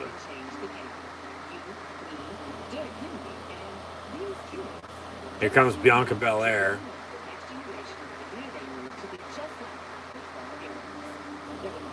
Maybe they'll trade in Alexa for Candace. Because, well, where's Asuka at? If Alexa's going to be with Bray, which I don't think right now she's going to be, but she might be. She tweeted, "Hello, old friend." Twitter, social media in general, was buzzing about Bray's return. And rightfully so. But like I said, I mean, even being there in person, watching it, to like, not knowing what the hell's, going on, even though you knew he was coming out, because they kept panning to this, panning to that into the crowd with the Firefly Funhouse characters. And like, oh shit, is that him? No. Had everybody on the edge of their seat though. Like they had us guessing for a while. They knew what they were doing, and he comes out at the end as mentioned earlier. But Bayley attacking Bianca now, so they'll continue them. Bayley, as I've mentioned, I think should win the Raw Women's title by the end of the year, if not early next year. All right, Miz walking backstage. There's another QR code on the back of that guy's sweatshirt. So we'll have to see what people say about that. There's Maurice. And it's the Miz's birthday, so hopefully with her as his wife, she gives him a good present. And she does hand him a gift. And damn Maurice. It's a Louisville baseball bat. So they kiss. And fade to black. So that baseball bat's going to get used during the Miz segment tonight, it seems like. But back to Monday Night Football, 2 minutes to play. Carr under center out of the eye, looking to throw and play action. Dumps off to Josh Jacobs with nowhere to go. 2nd and 10, 1:51 and counting to play in the half. Raiders have one timeout. 10-point lead. I mean, honestly, just getting field goal range. You don't need to score. I mean, you'd like to score a touchdown, but just get in field goal range and kick it. Don't turn it over, whatever you do. But a big third down again for the Chiefs. They can get off the field and get the ball back with, probably less than a minute and a timeout. You have Mahomes as your quarterback, you still might be able to do something. So the play clock wind down to 3, 2, 1. Get it off. Carr, sack, strip sack. He has a strip sack. Chiefs have it. Or are they going to say just a normal sack? There's a flag. All right. So they say fumble. But we're going to have to see a replay. Is the ball coming out on the sack? Because this shows a fumble. But if he hit on the sack, then the ball came out. It's 4th down. Raider ball. Chiefs are probably going to call timeout anyway. Flag on the play. Clock stops. So the Zebras huddle up, and we'll see what the dirty laundry is. But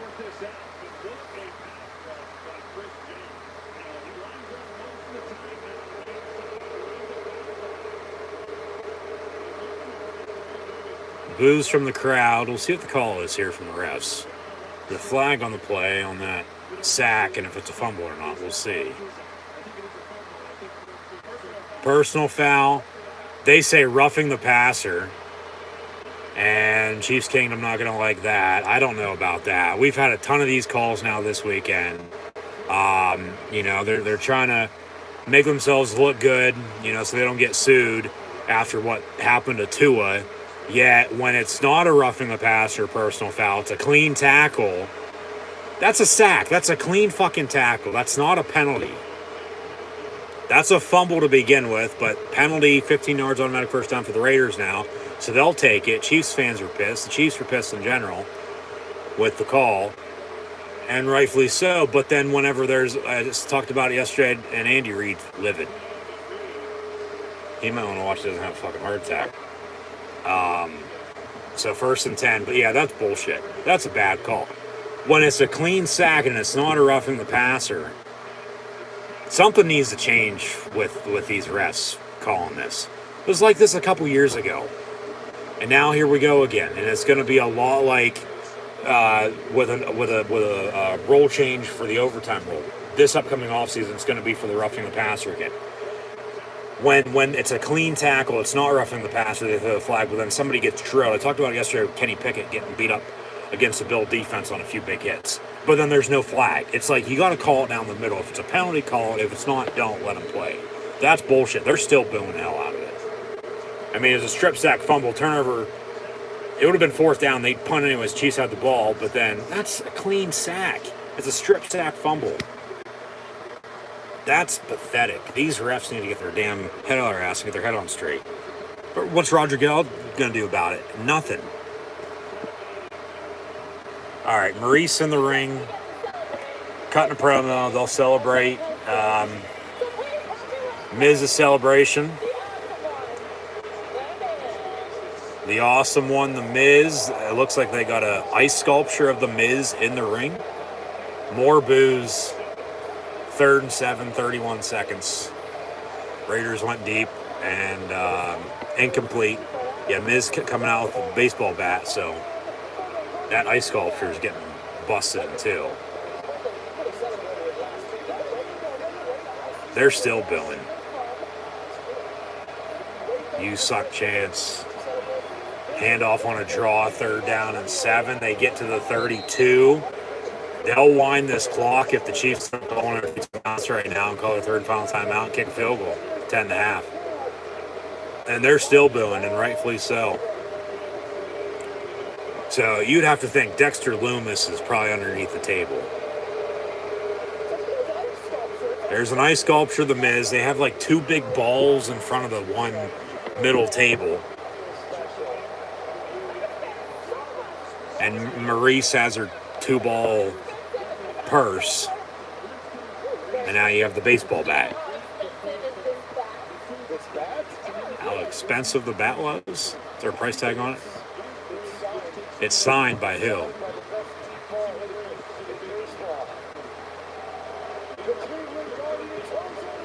The Cleveland Guardians, Cleveland Indians, Jose Ramirez, not Aaron Judge. Of course, the Mets lost. They're eliminated. Yankees playing the DS this week. Carlson with a 50-yard field goal. 2 touchdowns, 1 field goal. This is the second. Kicks up. Kicks good. We'll see how big this 3-point drive is going to be for the Raiders later on tonight. They're still doing that late hit. That was a bullshit call. Yeah, something needs to happen with that damn penalty. It's pathetic. All right. There's 2 big red balls. Big bouncy balls. With Miz then having the mat or the bat right holding it in the middle. I love that, Miz says. Can I have more? Miz with more gifts. Hold my bat, he says. The box in the middle. Dexter's head's going to be there. Bullshit chant. 20-7 now, 17 seconds to play in that. Yeah, this one's real heavy, says the Miz. And yeah, Dexter's head popping up through the table. There's nothing in the box. And then Dexter Loomis is Miz's gift. And he puts the box back on his head. There's the baseball bat, and then he goes to town with it. But of course, Loomis ducked, playing fucking whack-a-mole with Dexter Loomis on Monday Night Raw. And then I guess he escaped. He fell ringside. There's another box laying there, but he looks like he rolled underneath the ring. Yeah, the quarterbacks are going to get protected one way or another. Like, they can't even get hit anymore. Loomis in the ring now behind Miz, and he's going to make him go to sleep. Maurice going to try to help out, but it ain't going to work. Complete to McKinnon.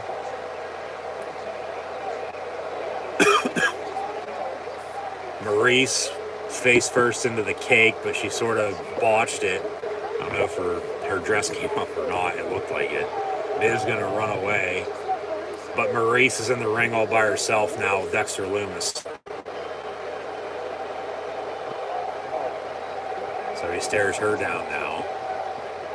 Got a face mask.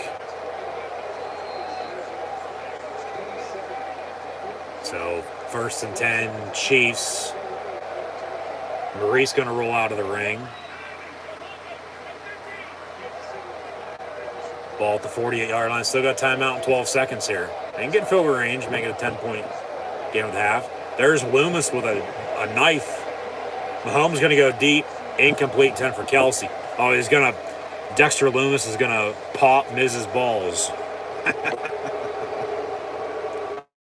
He cuts the big red balls, the workout balls, on Monday Night Raw. And then, there's that ice sculpture, too. Where's that baseball bat at? You going to cut up that ice sculpture? Or he's going to cut the cake now? Cut the cake and eat a piece of it, yeah. Eat the cake, chant. Eat the cake. Oh, my God. Looks like it's marble cake. And he will eat the cake. Dexter Loomis eating a piece of cake on Raw. Get out of bounds with 3 seconds and a timeout around the 40-yard line. But, I mean, they've had kicking issues. Andy Reid wants to kick it. It'll be a long-ass field goal. Rollins has his midsection wrapped. Going to put his jacket on, but no Harrison Butker. They got rid of Amendola. He's now in Arizona missing kicks.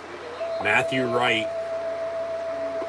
He kicked the game winner last year, this time, mid-October, with the Jaguars against the Dolphins in London for Urban Meyer's first win in the NFL. And then we saw how that went later on in the year. And then it was fired on a Thursday before Christmas. The same Thursday the Chiefs played the Chargers. And we had the Chiefs in charge on a Thursday night a couple weeks ago. So come full circle. They're going to kick it. And this will be refs you suck chant. Yeah. They're not letting them go away easy here. Yeah, that was a bullshit call. 59-yard field goal officially. I was about to say close to 60, if not 60 plus. But here's the field goal. Matthew Wright's 59-yard field goal is up, and it is good. All right, so that's momentum for the Chiefs. They're already pissed at the refs, and rightfully so.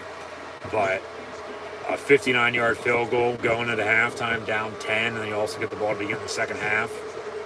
You got momentum going into the third and fourth quarter. You're playing at home.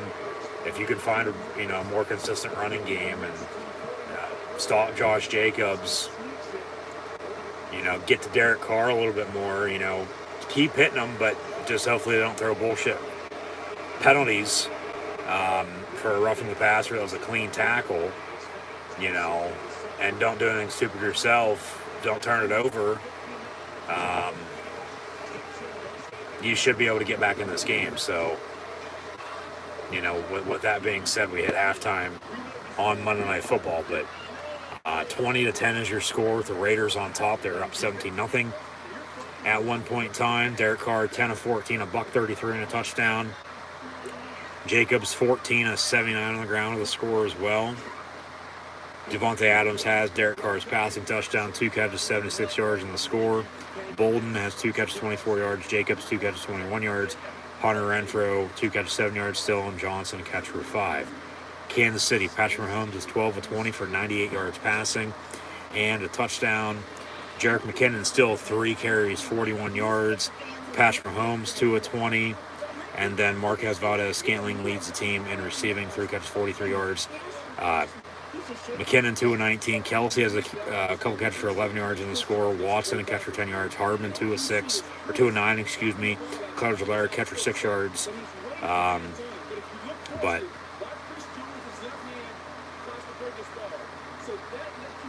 That's a bullshit call. That's not roughing the passer. It's a clean tackle. It's a strip sack fumble. No turnovers this first half. Raiders have had the ball about 5 more minutes. Third downs. Teams can't convert 2 of 6 and 2 of 5. So we'll see what it gives in the second half. But 20-10 at halftime. On Monday Night Football, we got DX backstage with some enhancement talent. Yeah, keep doing the bicep thing. Like, keep working. Have some fun.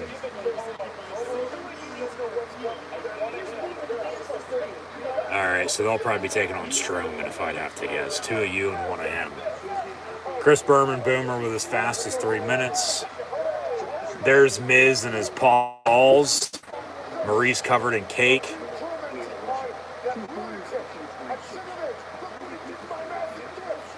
Look what he did to my massive gifts.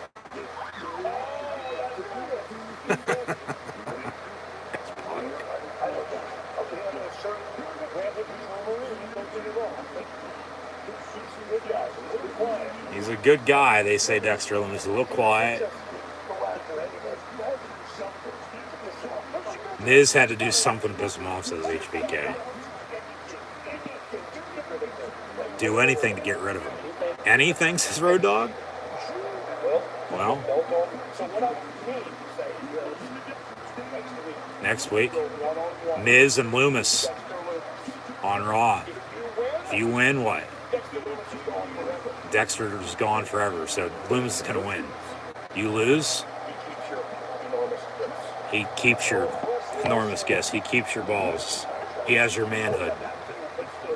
He owns you, basically. You have the balls to take him up on that?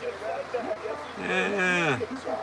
It's on. Next week on Raw, it'll be Miz and Dexter Loomis. All right. That was good.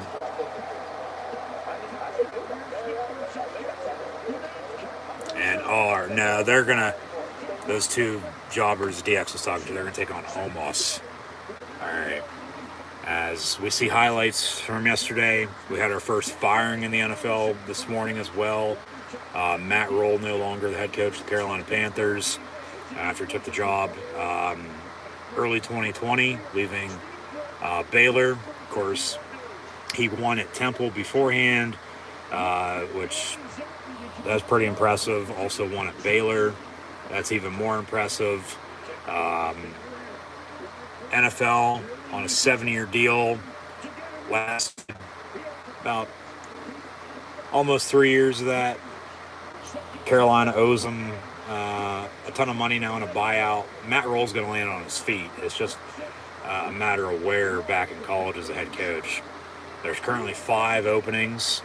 You have Wisconsin, Nebraska, along with Georgia Tech, Colorado, and Arizona State. There's going to be more openings as well in college football in the NFL. But yeah, he lasted 2 full years and 5 weeks and finished at 11-27. You know, we saw it with Saban, we saw it with Urban Meyer.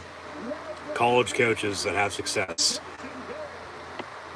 Jimmy Johnson is an exception, not the NASCAR driver. But he won a national title at the U, won a Super Bowl with the Dallas Cowboys. You know, they can't win in the National Football League. But then, okay, Urban's an analysis with Fox again. Saban, of course, went to Bama. Nebraska could be Matt Rule's Alabama that Nick Saban had. Potentially, Jim Leonard's going to get hired as Wisconsin's head coach as he's the interim. They won't let him go. That's why they fired Paul Chris, it seemed like, even though he had success. You know, I've been hammering, though, as a Penn State fan myself, and Matt Rule, an alum, playing for the Lions back in the 90s, at LBU as the linebacker himself, that, you know, if James Franklin were to get fired or to leave Penn State, Matt Rule's in Carolina, and I've been saying this now for a good 3 years, that Matt Rule eventually is going to be in college, or when, if he loses the NFL, which, you know, he did. So they fire him. we'll see where he lands. But Matt Rule no longer the head coach of the Panthers, fired this morning. And if I'm Carolina, I'm calling up Dan Quinn, who's defense coordinator in Dallas right now with the Cowboys. Former Falcon head coach. He won in the NFC South, so he knows how to do that. He got the Falcons to the Super Bowl. They're up 28-3 before they blew that lead against Brady and the Patriots. Matt Rule, overall coach, all right. Beforehand, though, you had Ron Rivera. Before him, you had John Fox. Defensive-minded guys. Dan Quinn, offensive for Carolina right now. You still don't have a quarterback. McCaffrey might not be there. You got to go back to old school, basic fundamentally sound football by running the football, which I still have McCaffrey, but who knows if he'll be there. And then, all right, defense. So if I'm David Tepper, who bought the Panthers after being a part of the Steelers organization, I'd be calling up Dan Quinn. So we'll see what Carolina does. We'll see where it lands, but of course, wish him the best of luck, because once he does get back into college football, and if you don't believe me, about me saying all this about Matt Rule the past couple years, just be sure to check out old videos, because I'm not saying this like everybody else is right now. I've been hammering for it for a long time, and he'll get back to his winning ways in college football because he's a damn good coach. Of course, I'd like, for it to be right here in Happy Valley at Penn State, but it doesn't seem like that's going to be the case right now. But of course, down the road, well, that could change. So we'll see what it gives, but there's that. So we had halftime, 20-10 on Monday Night Football. Up next, though, on Raw, we got the United States Championship match with Bobby Lashley and Seth Rollins, along with the return of Bray Wyatt. And so I'll probably just show a video package of what happened at Extreme Rules Saturday night, and then keep an eye out for the videos that I have, and we'll publish live on the YouTube channel after tonight's stream. Those should be up by hopefully midnight, because Raw is going to be over by 11. Monday Night Football, 11, 11:30, quarter to 12. Early tomorrow morning at the latest, but those in fact will be uploaded and published very soon. But there's that talk with the Panthers and Matt Rule that I was planning on discussing tonight at halftime. So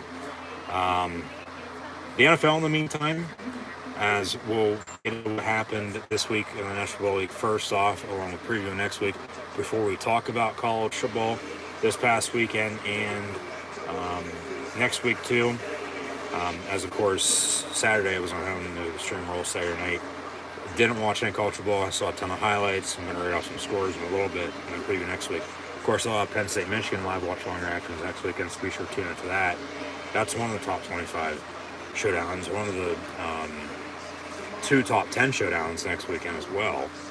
Got a couple top 15 showdowns, a couple top 25 showdowns. So a lot of good college football next weekend, a lot of good NFL action as well. So just be sure to subscribe. Notification button next to it as well, so you can stay up to date. But NFL Week 5 began on Thursday night. The Colts beat the Broncos in overtime, 12-9, an absolute shit show.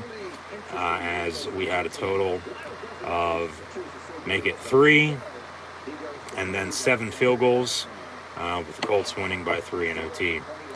12-9, Broncos could have, of course, tied it, but they went for it and did not get it, and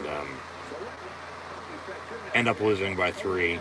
And at least their defense, like I said then, playing pretty good. They're 2-3, so still 3 losses. They've given more points than they've put up themselves, and they've lost, but everything's been one score. So until they can figure it out, like, they're still right there, and they still might be a team to reckon with later on in the year if they can put it all together. But in the meantime, Russell Wilson also had surgery. He's going to play through it though. So Colts win 12-9 at Denver in overtime last Thursday. Yesterday across the pond, we had the Giants beat the Packers 27-22 in the second of 3 London games. this year. The next will be Halloween weekend with the Broncos, speaking of them, and the NFL team that plays over there once a year, the Jacksonville Jaguars, who lost yesterday at home against the Houston Texans, officially 13-6. And then the NFL, of course, going to go to Germany and back down to Mexico City mid to late November before Thanksgiving. But also yesterday in the NFL, the Bills smashed the Steelers 38-3. Thank you to anybody and everybody who tuned in and watched those live watch-along reactions. Steelers host the Buccaneers next weekend, so I'll have live watch-along reactions of that as well, along with at 4 o'clock the Chiefs and Bills, a playoff rematch from last year, and maybe even a triple header next Sunday with Sunday Night Football on top of that with the Cowboys and Eagles. So keep an eye out. Just be sure to subscribe. Links in the description below. Once again, the Chargers held on, went for it on 4th down, gave the Browns good field position. Kick was up and no good, though, and they win by 2, 30-28. So 29-22 for the Vikings. Are in first place in the North after defeating the Bears by 7. The Lions got shut out at New England 29-0. And then we'll get into everything else, because on Raw, as we start this second half, they're going to give us a full recap of what happened with the return of Bray Wyatt. As the lights went out, this video will be the last that I upload shortly. Go in order, but he's got the whole world in his hands as the crowd went absolutely nuts. And there were a few louder pops after that. Wide world in his hands. But yeah, like I said, it looked like they were setting up a casket of some sorts at first, but then they were making the door by the entrance, and then they panned, to everybody in the crowd as the fireflies were out in full effect. And yeah, good to see Bray back.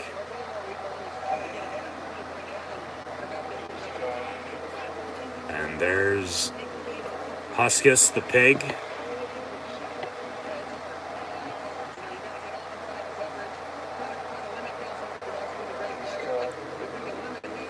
There's Mercy the buzzard.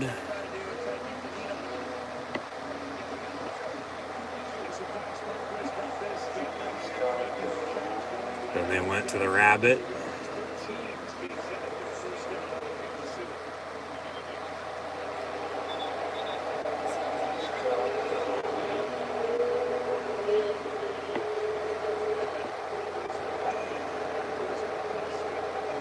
Then Abby the Witch.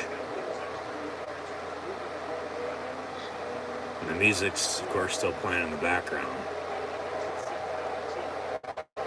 And then Michael Cole and Corey Graves on commentary. What the hell? The head on the desk.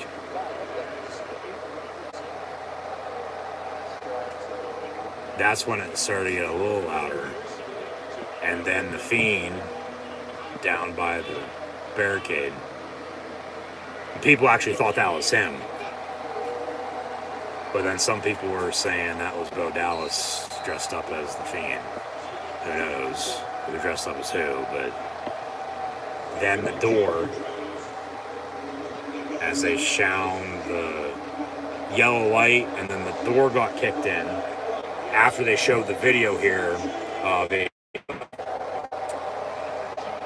very dusty,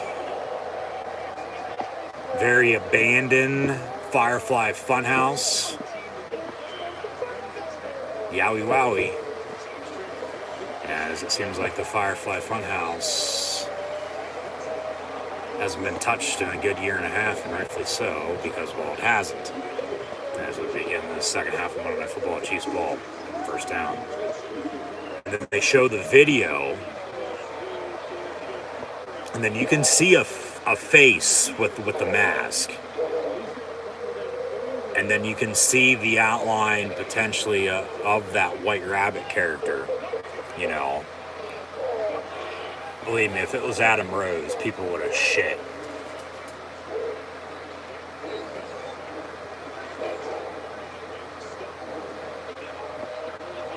But the laugh,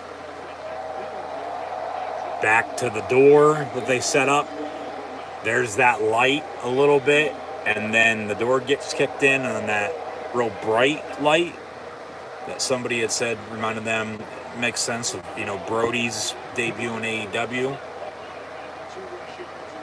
Which, if Bray had any say in it, I'm sure he did. And they also hired a horror writer, I suppose.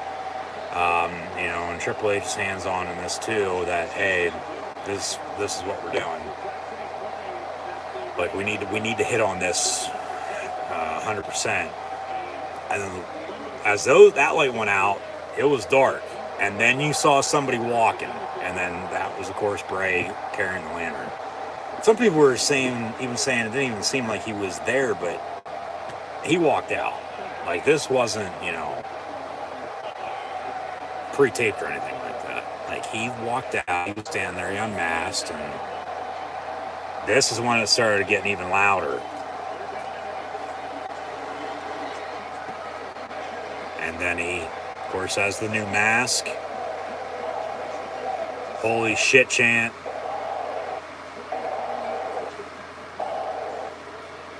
They didn't, of course, bleep it on Saturday. They are tonight on TV, though. And then he unmasked. An even louder pop. And then he blows out the lantern.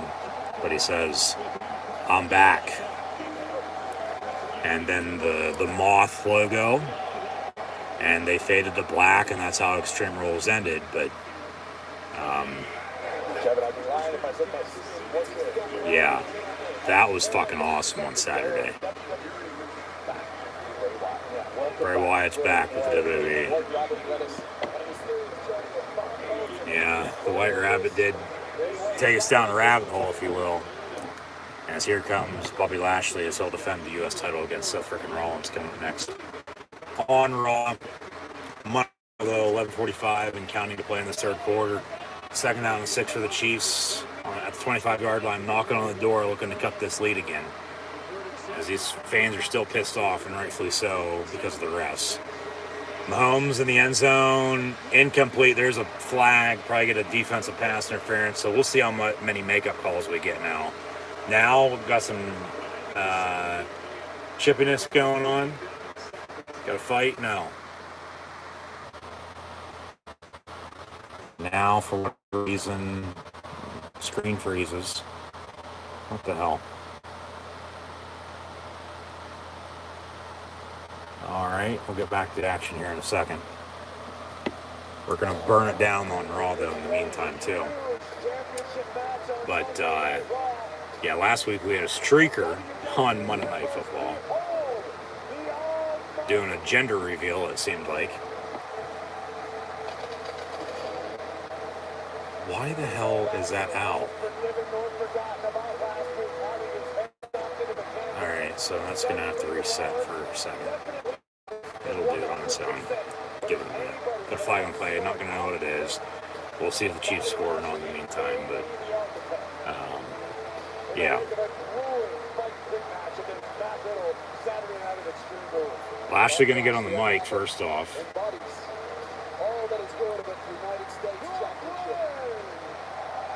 Brooklyn, Brooklyn. Where's JTJ and Chad at?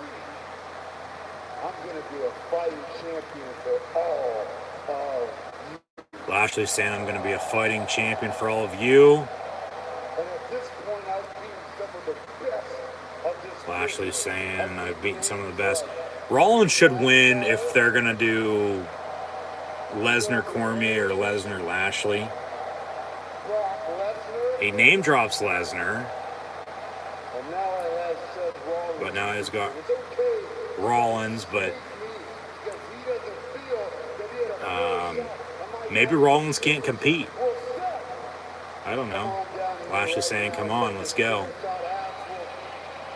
Here comes Brock Lesnar. No, Rollins. Here comes the Beast Incarnate. Brock Lesnar coming out to Lashley on Raw. So here comes Lesnar returning. We had the Good Brothers return earlier. What the hell is happening, says Corey Graves. Lesnar wearing an AC/DC shirt, too. Brock's back. We haven't seen him since SummerSlam. So Triple H just going to town. Yeah, we're doing this. We're doing that. It's going to work.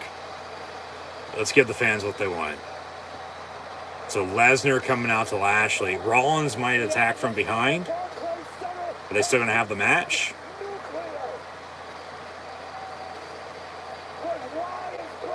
Lesnar with Pyro. Is Lesnar going to introduce Rollins? He puts his cowboy hat back on. He's going to walk to the ring. So still Cowboy Brock.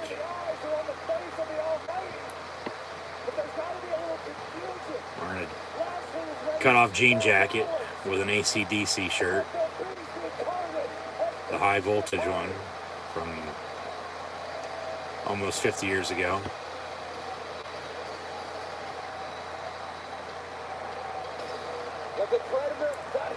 Brock is back coming out to Lashley on Raw.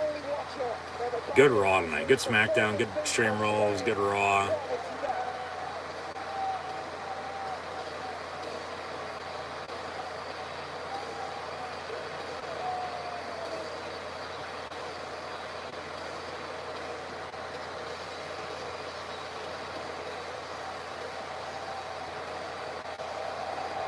Hell yeah.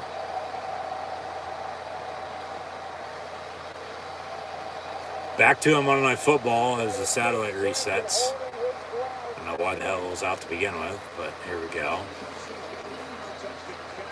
Kelsey with a 1-yard touchdown and then another touchdown, so the Chiefs do score. And cut the lead to 3 with 9:25 to play in the third quarter. It's 20-7 Raiders. Lesnar going to cut a promo on Lashley now. Mic in his hand. Well, holy shit, says Brock.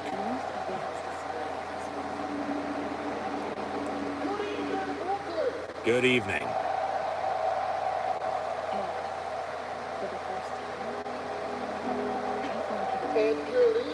And good evening to you too. Bobby. And then Lashley holds the title up.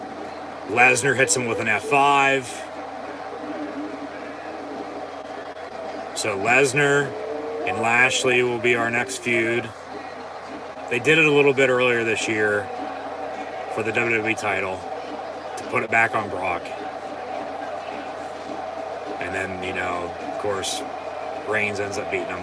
One more time chant from the crowd. So suplexes, more F5s. Rollins will probably come out. He might beat Lashley real quick. Or hell, they might have Lesnar beat Lashley for the U.S. title, not Rollins. The U.S. title of the mid-card, at least for Raw, they don't have a world title. They have the U.S. title. You know, so put it on Rollins. And then, you know, you have Owens in the mix, among a few others. You know, like, they're getting by. They're doing what they're doing. Lesnar with a couple suplexes, another F5. Another one more time chant. As there's a Black Adam commercial on Monday Night Football. Like I said recently, who the hell would have thought we'd ever have The Rock and James Bond in a movie together. Lesnar going to try to break Lashley's left arm. All he has to do is snap it back. No, he doesn't break it. You don't want to do that because you're not going to have a match then.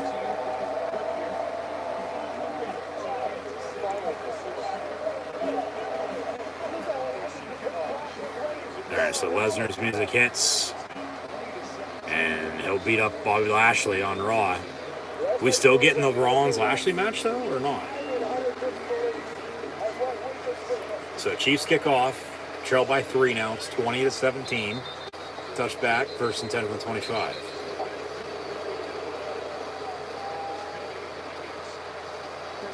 Ref gets into the ring, checking on Lashley. Rollins will probably come out. And they'll have the match. Because Lashley will say he's good to go, and Rollins won't have to do much, but then Rollins will win the U.S. title.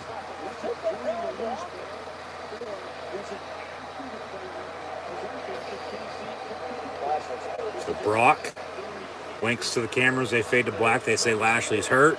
Maybe they just strip him of the title. Maybe they just strip him of the title, and then, you know, he goes after Brock, and then they have a tournament for the U.S. title with Rollins going to end up winning it, or something like that. Who knows? But commercial break on Raw. We'll get back to it in a minute. But as always, just once again, thanks for tuning in and listening. Got a flag on the play, pass interference on the Raiders, so more makeup calls for the late hit. So they're going to try to screw the Raiders over now. What's new with the refs with that, though? Back to these NFL scores, though, from yesterday in the meantime. As mentioned on Thursday Night Football, Colts won in overtime at Denver, 12-9. Yesterday in London, Giants beat the Packers, 27-22. Bills beat up on the Pittsburgh Steelers, 38-3. Could have been a hell of a lot closer, though, if defensively they made another stop or two, but of course they didn't. Talked about all that then. Be sure to check that out, and thank you, as mentioned, as well, to anybody and everybody who tuned in and watched.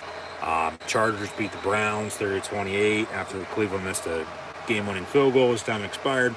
Vikings 29-22 win at home against Chicago.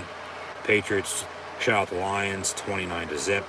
Saints 39-32 win at home over Seattle, defeating the Seahawks. Jets put up 40 at home against the Dolphins, 40-17 win over Miami.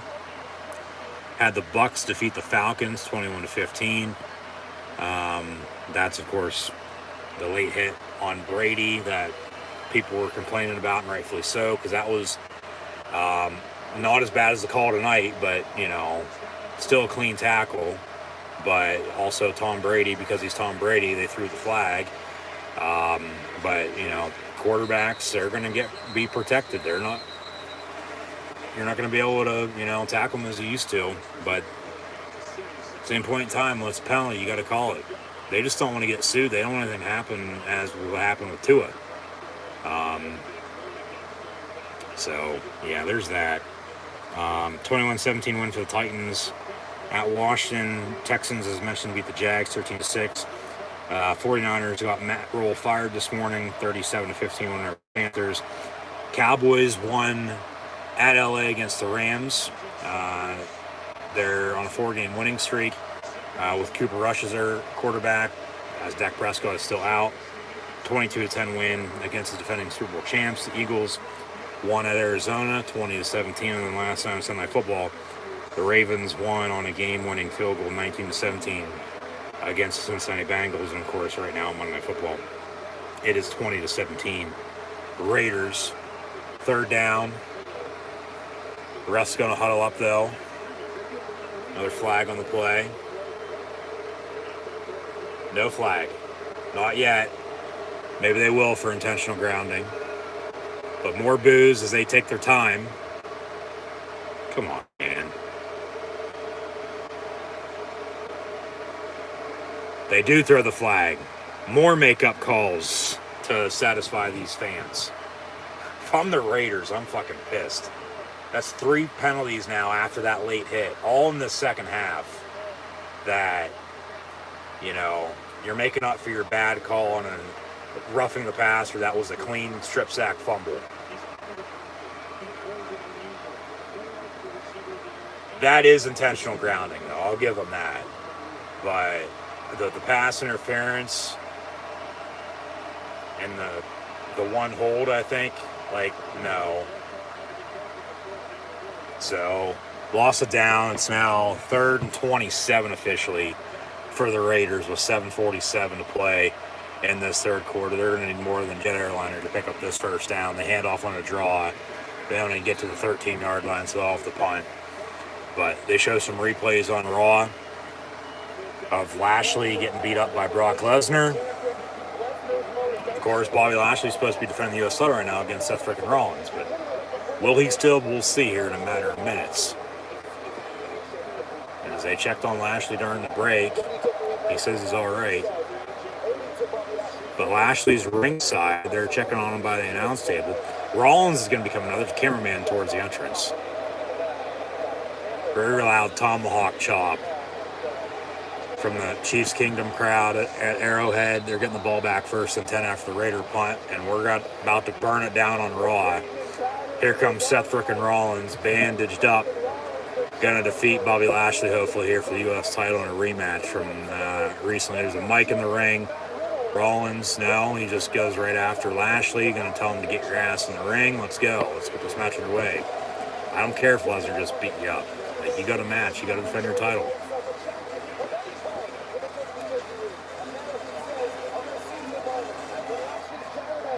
I want my match now. Maybe Triple H will come out. Lashley can't compete. Say something. Be that on-screen authority figure.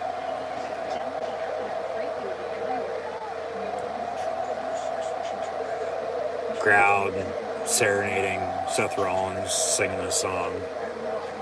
Oh.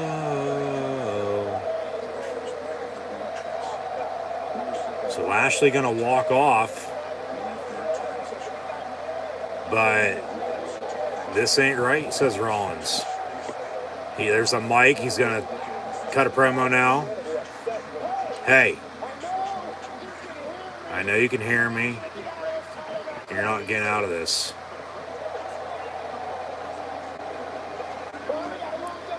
I want the match, and I want it now.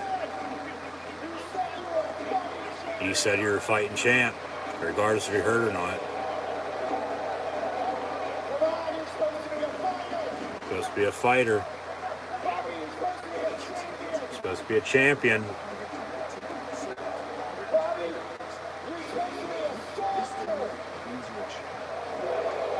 All right.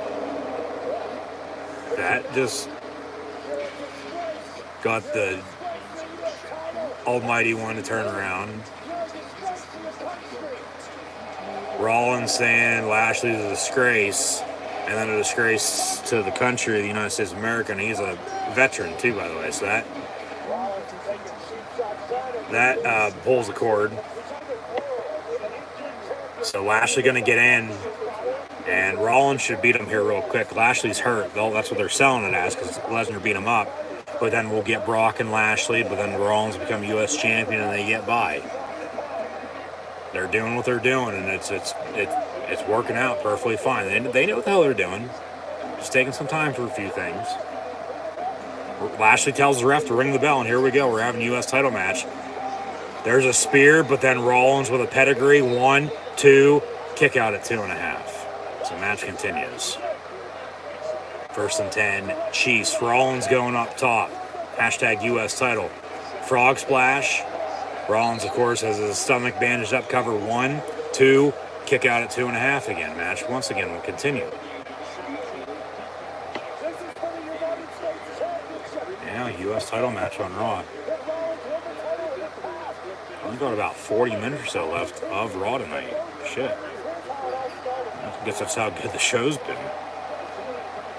We still got Riddle and Sami Zayn, and then the DX celebration. So, yeah, I guess 40 minutes, they can get by with that, along with this. Yeah, they'll be all right on time. All right. Nice Raw's been one of the best in a while. Stomp doesn't connect. There's a spear from Lashley. That connects. But they're both down and out. As the Chiefs are about to go 3 and out, it's 3rd and 8. 6:31 to play in the 3rd quarter.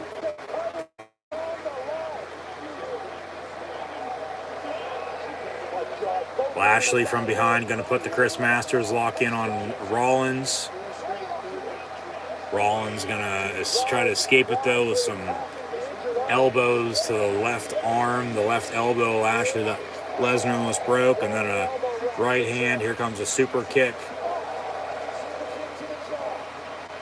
And a punch to the back of the head. Here comes a stomp. Actually, a kick to the gut. And now a stomp out of the corner.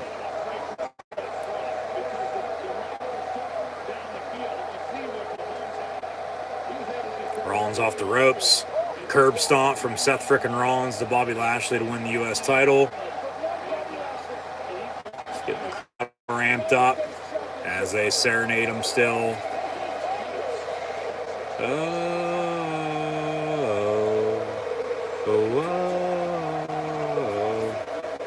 Rollins telling him, come on, Bobby, get your ass up. Another stomp. Yep. Cover. Rollins, 1, 2, 3, and Seth frickin' Rollins is your new United States champion. So, with Rollins as U.S. champ, they have a true number one champion now on Monday Night Raw. They'll be fine with the U.S. title on Raw, and then Reigns on SmackDown as your undisputed Universal Heavyweight Champion. Of course, it's all after Lesnar beat up on Lashley. They still have the match. Rollins beats him. Not real quick, but still about 5 minutes or so. Yeah, a couple stomps, super kick, no sling blade, but 1, 2, 3, and Seth freaking Rollins is once again your U.S. champion. Chiefs, in the meantime, have drove field 1st and 10 inside the 20 to 16. Mahomes dumps off, complete juju, down to the 3.5, 4 yard line, 1st and goal, Kansas City. As Rollins celebrates, as the crowd loves it, along, serenading the new U.S. champ. So who's the first challenger for Seth frickin' Rollins is the question, as they fade to black and go to break. That's a good question. Let me think about that for a second.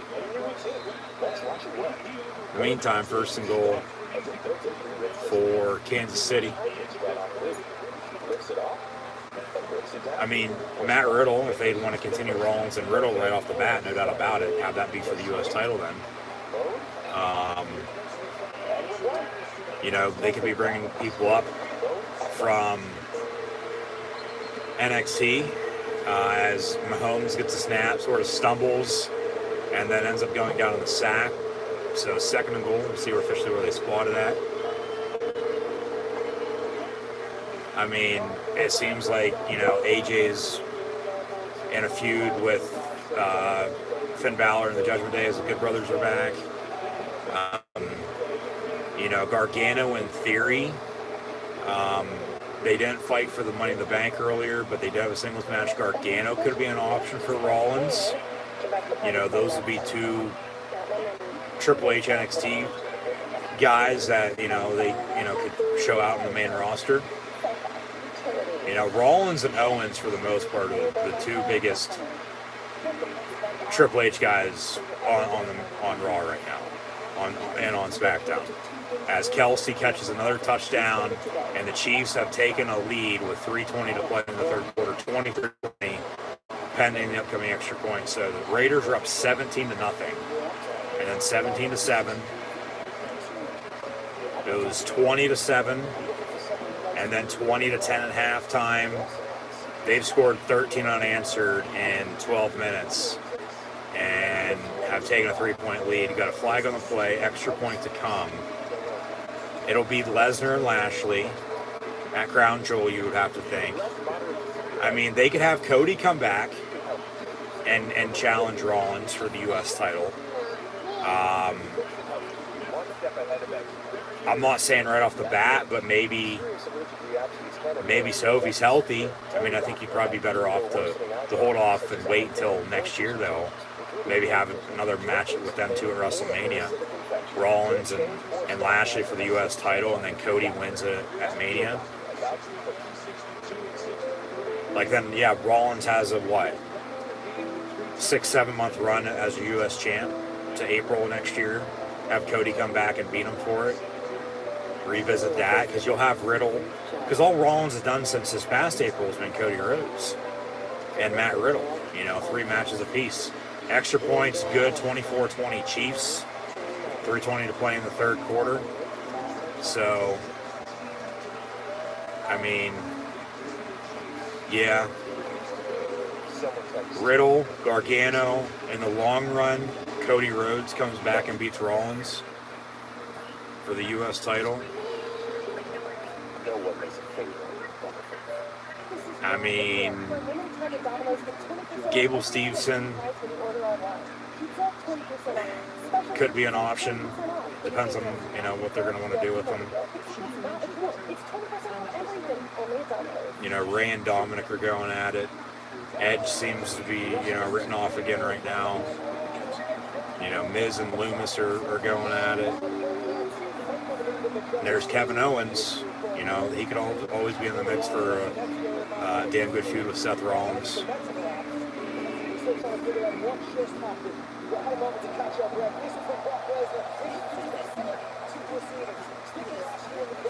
You know, once Orton comes back, they'll do him and Riddle, RK Bro.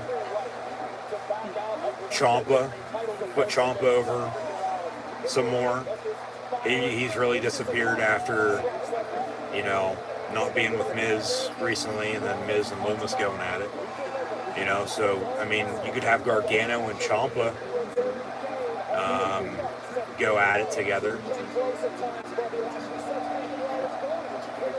I mean, on Raw, which that's the Intercontinental title with Walter Gunther. I mean, maybe Braun for one of the two, but they'll push him as a big guy, just destroying people. Monster among men, the monster among monsters. It seems like they're repackaging Corbin again.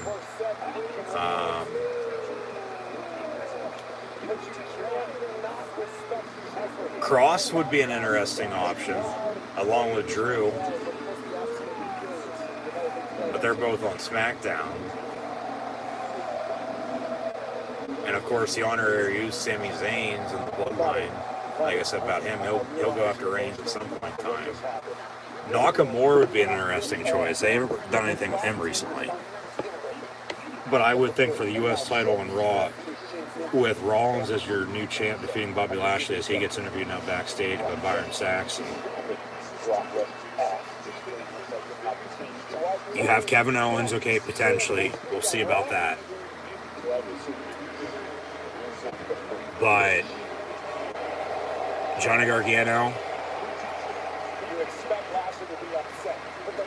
along with Matt Riddle. Riddle first off, if they want to continue it, but then Gargano.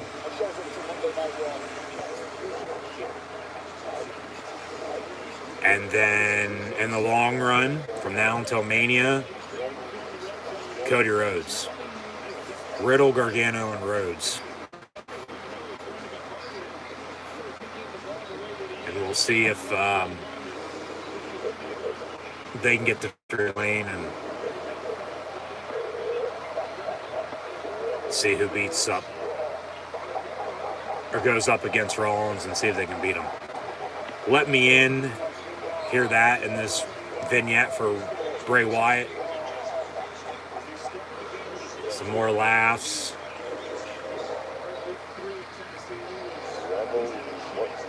It seems like next week, that's when Bray Wyatt will be on Raw. So we'll see, of course, what happens there. In the meantime, Riddle and the honorary Uce Sami Zayn going to go one-on-one. And then we'll have the main event segment with the DX celebration. And that'll do it over the next half hour or so. But we still got 2.5 to play in the third quarter tonight on Monday Night Football. 24-20 now, Chiefs on top of the Raiders. 1st and 10. Vegas. After another Josh Jacobs run. Surprised I haven't said Oakland or called them the Oakland Raiders yet tonight. You know, technically I just did, but you know, regardless whether they're in Oakland, LA, back in Oakland, or in Vegas, they're the Raiders. So, 1st and 10 from the 27. Carr on the give. Jacobs spins, first down, up past the 40. 13-yard first down run for the Raiders. Up next, though, on Raw, Matt Riddle, Sami Zayn. So it seems like the DX celebration is going to be short and sweet. You got a half hour for 2 segments, so this will probably get almost 15 minutes, take a break, come back, and they'll, you know, give 10, 15 minutes to the DX celebration. How we might get an overrun tonight, but I doubt it. It is the season premiere, though. Minute 20 to play in the third. Carr, another give, Josh Jacobs. And Jingleheimer Schmidt down the far sideline inside the 30, 25-20. First down, Raiders.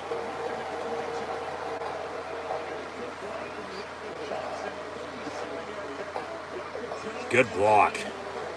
It all starts up front. You can put a block to run the football, and they've been able to run the football more consistently and more efficiently tonight than Chiefs have. And you got to give them credit. And that's why, I mean, they are up there for a little bit now. They're trailing, but a big first down run in the red zone, looking to retake the lead. Under center, out of the eye again, under him into play in this third quarter, 1st and 10, officially from the 22, 24-20 your score. Carr going to get sacked. They're probably saying, well, where's the roughing the passer on that? That's a clean sack as it was last time. Yeah, of course, you threw the flag for whatever reason. Same thing happened there.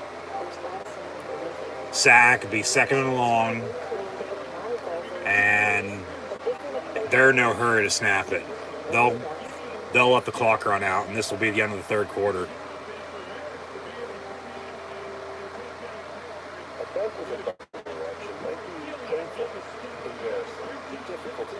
So end of 3, 24-20 Chiefs here tonight on Monday Night Football.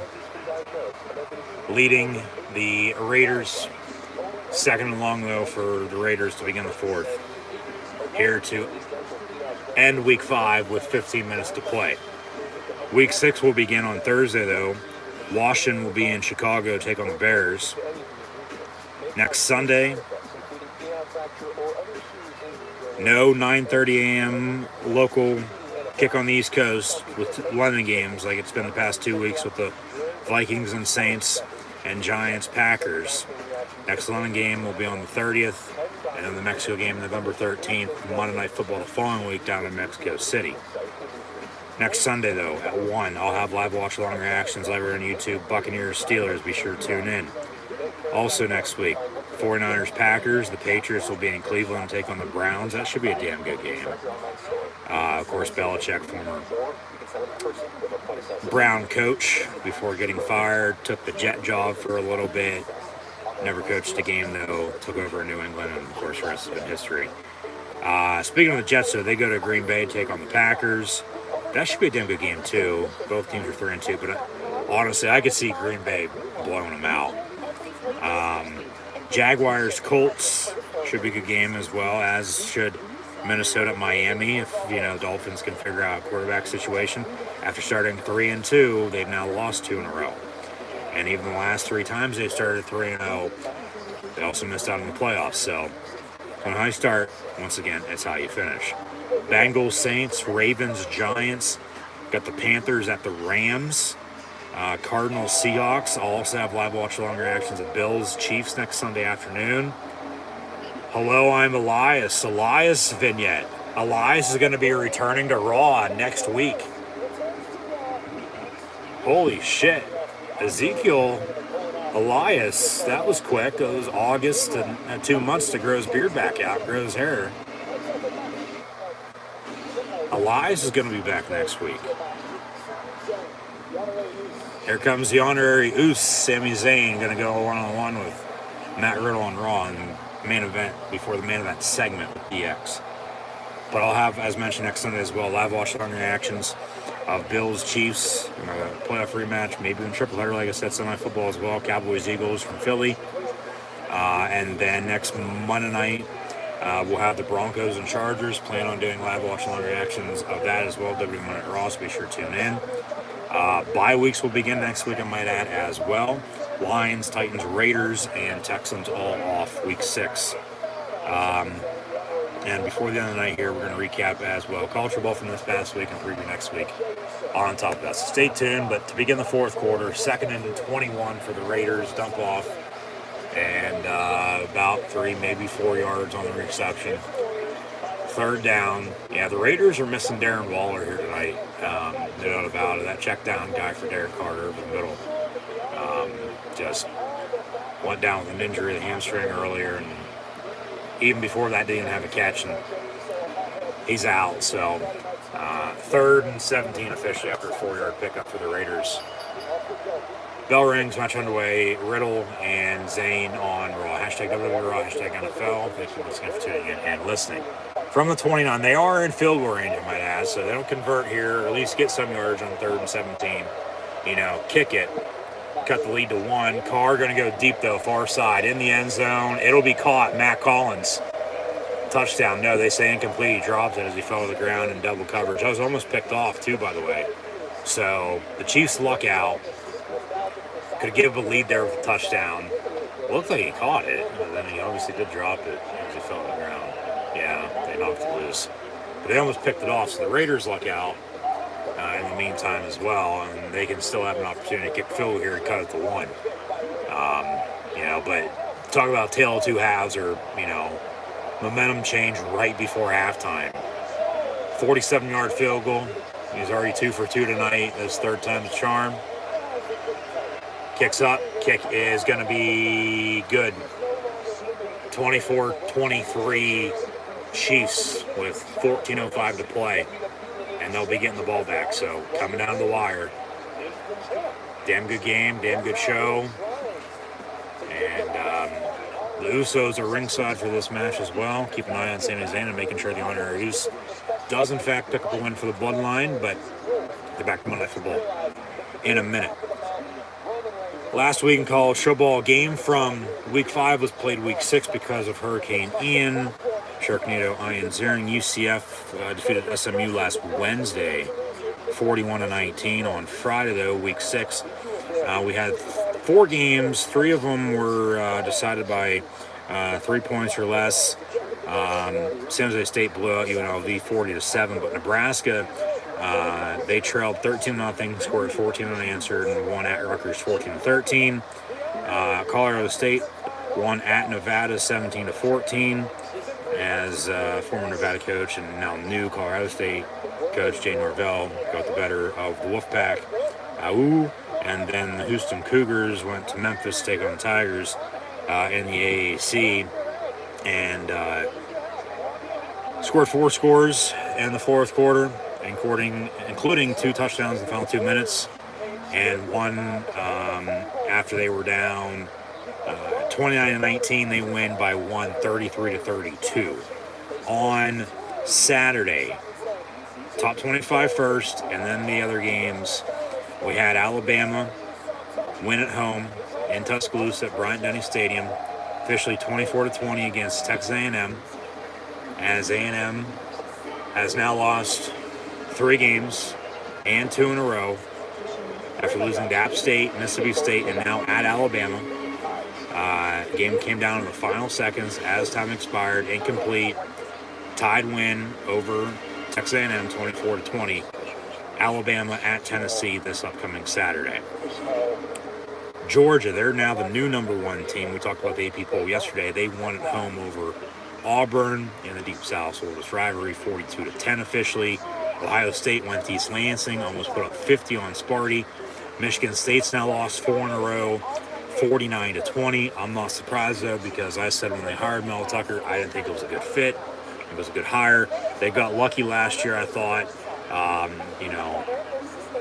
Came up short in the Big Ten East, but made a college football New Year's Six bowl game, defeating the Pitt Panthers, but that was a lot of transfers. Talk about recruiting, and it seems like Michigan State, Mel Tucker, starting out all right this year, getting a little lucky again, but then losing 4 in a row.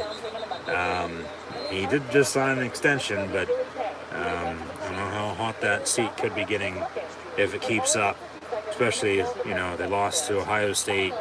They'll be playing Big Brother in Michigan soon, at Penn State as well at the end of the year. Michigan State's going to be lucky to get 6 wins, I think. And that's a stretch. And we're not even midway through October right now, and there's still another month and a half of football to be played. So we'll see, but Ohio State beat Michigan State 49-20. Michigan, they were tied at Indiana 10-10. Hopefully Mike Hart's okay. Collapsed on the sideline, had a seizure. Spent the night in the hospital, but has since returned to Ann Arbor, who's a horror. And Penn State at Michigan on Saturday at noon. Live watch long reactions live on YouTube then, so be sure to tune in. But Wolverines 21 answered after a 10-10 tie and won at IU 31-10. Clemson also scored 31 on the road at Boston College, 31-3 your final score. USC 30-14 win at home over Wazoo. Oklahoma State 41-31 win at home against Texas Tech. Tennessee went to Baton Rouge. beat Brian Kelly and his LSU family 40-13. As now the Volunteers ranked 6th in the country will host the number 3 Alabama Crimson Tide. As they fell from 1-3 even after a win, they're still unbeaten. But Georgia 1, Ohio State 2, Alabama 3, Michigan 4, Clemson 5, and Tennessee 6. Ole Miss won 52-28 at Vandy. UCLA won home, defeating Utah at the Rose Bowl 42-32. Oregon 49-22 at Arizona. Chip Kelly and UCLA going to be going back to Eugene, take on his former Ducks in a few weeks. South Carolina upset Kentucky 24-10. Had NC State beat Florida State by 2. He's got the whole world in his hands. We got a Bray Wyatt commercial as he unmasked. Of course, what does Bray have in store? I'm here. Oh shit. He might be on SmackDown this week before he's on Raw next week. Alright. And they'll be down on the bayou in his neck of the woods. Yeah, Bray might be on SmackDown. Maybe he's going to be going after Reigns. I want to be putting him in the title picture right off the bat because you don't need to, but more the merrier. It's fine by me. But as mentioned, yes, NC State beat Florida State 19-17. Wake Forest 45-10 against Army after last year's game was a shootout. Notre Dame beat BYU 28-20 in the battle of all the Catholics and Mormons in Sin City, Las Vegas, Nevada. So good weekend for everyone involved there, I'd hope. TCU 38-31 win at Kansas. Kansas State won at Iowa State 10-9. Arizona State upset Washington 45-38. Mississippi State 40-17 win against Arkansas. And then Cincinnati 28-24 win at home against South Florida. And we'll get into everything else here in a minute. But flag on the play. Got 12 minutes to play Monday Night Football. Got a legal motion on the Chiefs on Travis Kelce. They lead by 1, 24-23, and have the football. But because of the penalty, 5 yards, they'll replay the down. As this Matt Riddle Sami Zayn match continues on Raw. We'll continue college football recap and then also preview next weekend momentarily. So stay tuned. So make it 3rd and 15 back to the 36 now for the Chiefs. And Mahomes pass complete. Mecole Hardman inside the 30. Another flag on the play though. Meantime, 1st and 10. Kansas City, of course, no Tyreek Hill. They still have Hardman, who's limping now on the sideline, but they drafted Sky Moore along with signing Marquez Valdez-Scantling and Juju Smith-Schuster in free agency, and said quantity over quality after they traded Tyreek Hill to the Dolphins, injured now as well. So more boos from the crowd to these refs, and rightfully so, with how bad they've officiated tonight and how bad the officiating's been all weekend. But the penalty's going to be declined. It was against the Raider defense, but the big first down pickup. They'll decline the penalty, 1st and 10. Kansas inside the Raider 30, knocking on the door, looking to extend their lead. Of course, a field goal makes it back to a 4-point game at 27-23. Touchdown would make it an 8-point lead. So the Raiders then, once they get the ball back in 3 timeouts, under 10 to play in the 2-minute warning, we need a touchdown, 2-point to tie it to force overtime. So 1st and 10. Mahomes ups it off. Kelce. That's 83, Noah Gray. He gets to the 21-yard line, and it'll be second and about 3.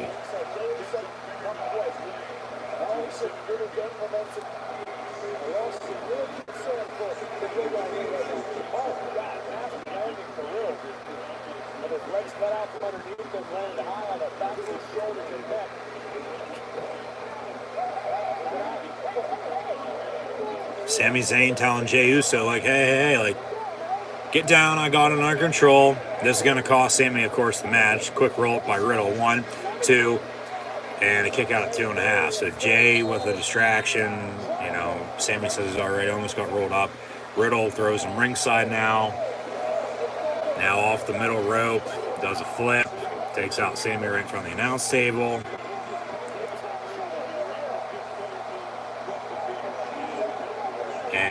They're going to take another commercial break?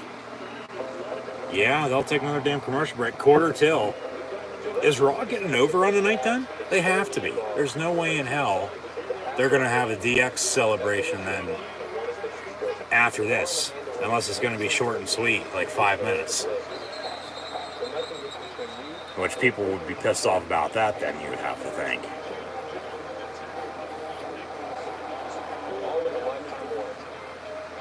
But yeah, another commercial break during this main event match with Riddle and Zayn.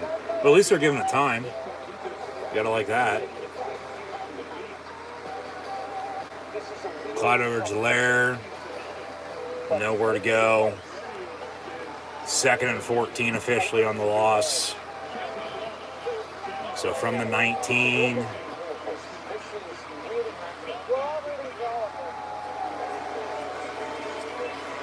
And pass going to be incomplete. 3rd and 14. The fresh scent of delivering life. Plus the extra cash for Drew here doesn't smell bad either.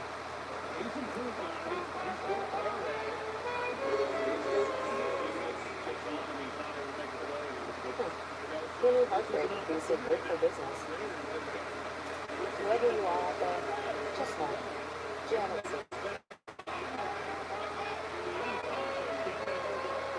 From the 19, out of the gun, trip stop your screen, Mahomes, gonna air it out in the end zone, incomplete. 4th down, and Kansas City gonna have to kick field goal. Go back up 4, 27-23 with a make. 9:28 to play. Raiders are gonna get back 3 timeouts and either down 1 or 4 here, so.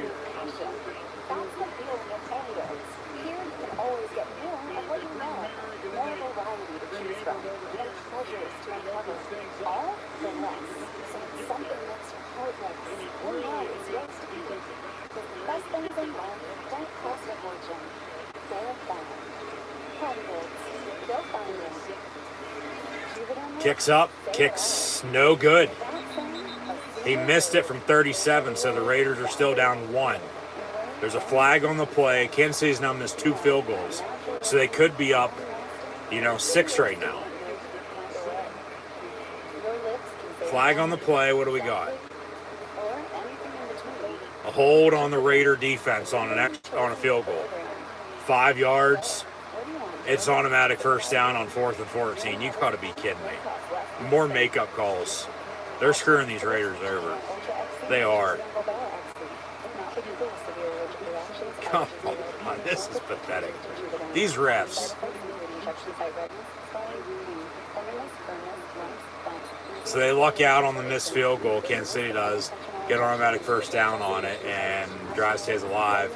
So this, at this point, yeah, from the 14, they score. Force them to field goal again, but if they score, you're going to need a touchdown, 2 point to tie it. Might end up being the difference. Penalties might be the difference in the second half. 2-yard gain. Back to it on Raw, off the ropes, double clothesline. They're both down and out now, or Matt Riddle and Sami Zayn. Got 11 minutes to the top of the hour, and we still got a DX celebration. Unless the DX celebration was everything, throughout the night, backstage and all that shit. And this will go to the top of the hour. From the 12, 2nd and 8.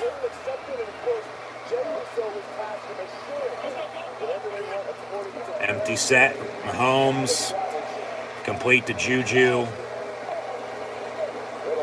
and it'll be about 1.5 yards short, so 3rd down and about 1 yard.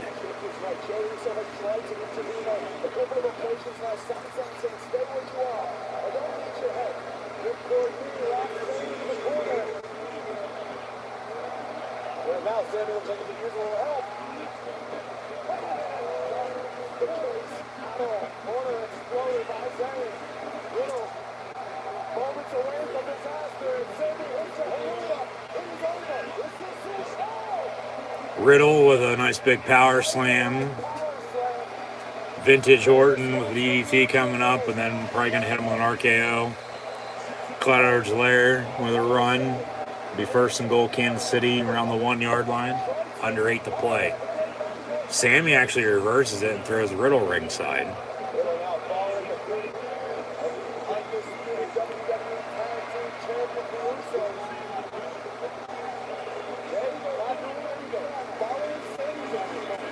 So first and goal, KC. They're working some clock here too. Maybe a trick play. Mahomes rolls, and then it's caught in the end zone. Travis Kelce once again. Touchdown Chiefs. His third touchdown reception of the game. And they're going to go for 2 to make it a 9-point lead. Rather than, okay, they're up 7. Right now, 30-23, go for 2.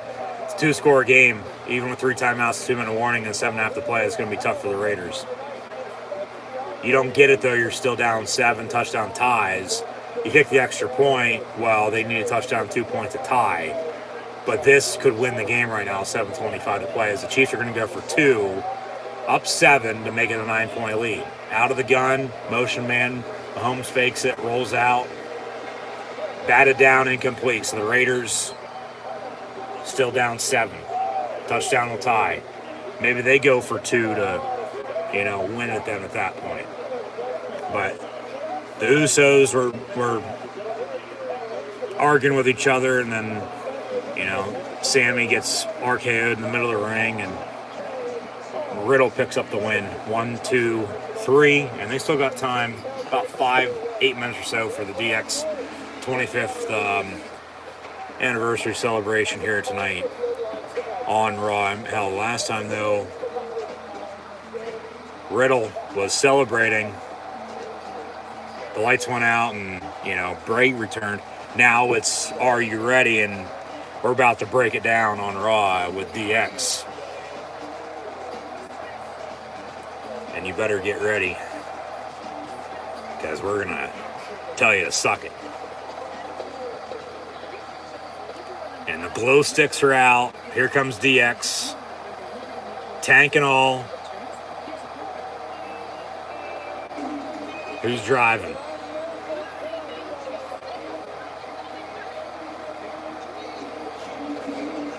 As they fire the cannons, they keep driving it a little bit. They're going to drive it down the ramp. That's good right there.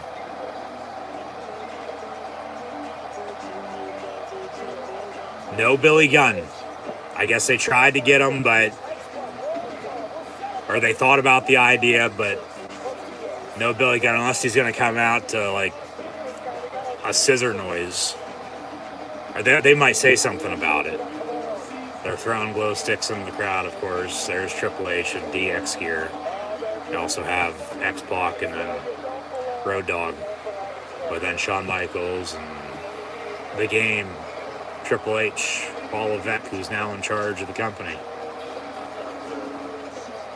So this is going to be short and sweet, 5 minutes to end the show.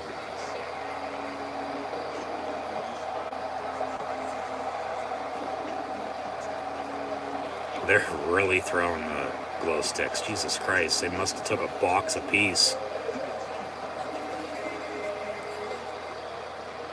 Now they're get on the mic. Got 7.5 to play on Monday Night Football. Raiders getting it back. Ration X.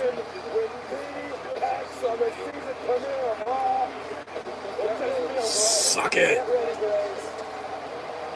Trying to get the crowd a little more amped up. 1, 2, 3. Boom, boom, boom, boom. Suck it.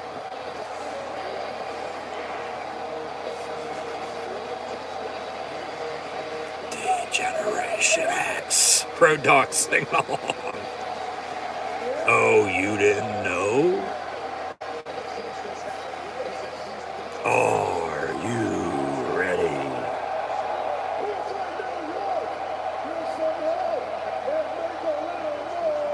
Raise some hell and make a little noise. Get back to this game in a minute. Josh Jacobs picks up a first down, though. And too sweet.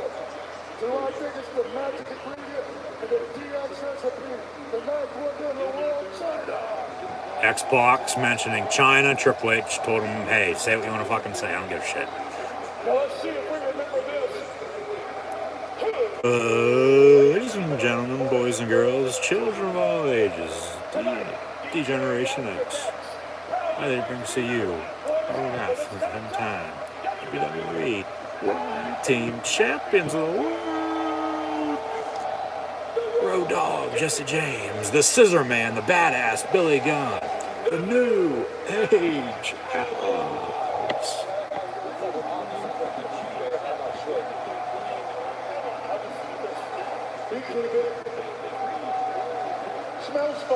Smells funny in here. You can do it. If you're not down with that, we got 2 words for you. Suck it. Is that you or them? It's that guy. That's fast.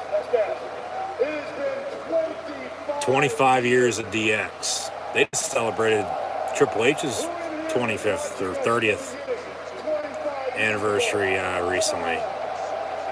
And as well, Screen. And then a third down coming up for the Raiders.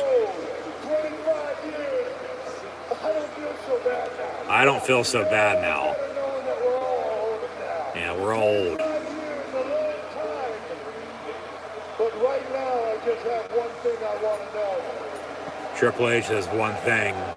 He wants to know, are you ready? I said, can't hear you. I said, oh, are you ready?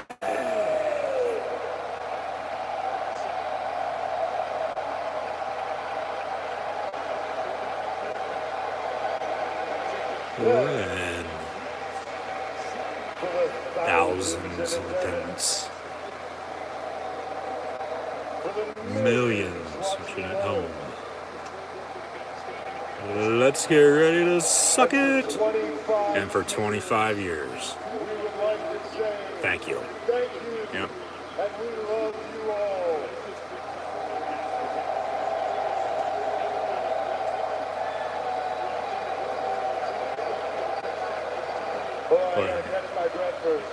Triple H has to catch his breath.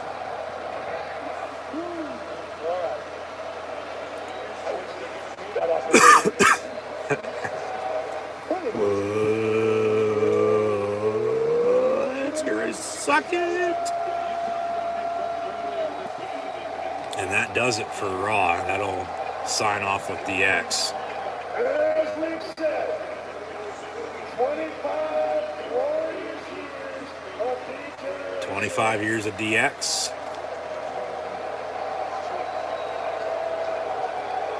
But I'm going to put all this out there right now here on the spot. All right. What's Sean going to say?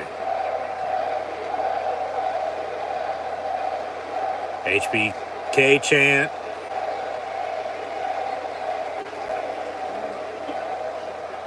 You gotta promise me, if we're back out here 25 years from now. If we're back out 25 years from now. That'll be history, yeah, for sure. I don't know if that'll happen, though. And if we're down with that, we got 2 words for you. Suck it. And they break it down. Raw was damn good tonight. And they close it out with DX breaking it down, telling everybody to suck it. D-Generation X. Touchdown Raiders. Extra point away from a tie game with about 4 minutes to play.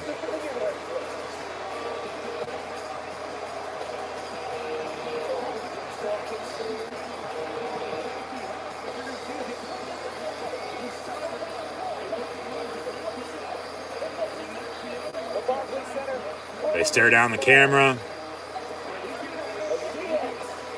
They'll pose.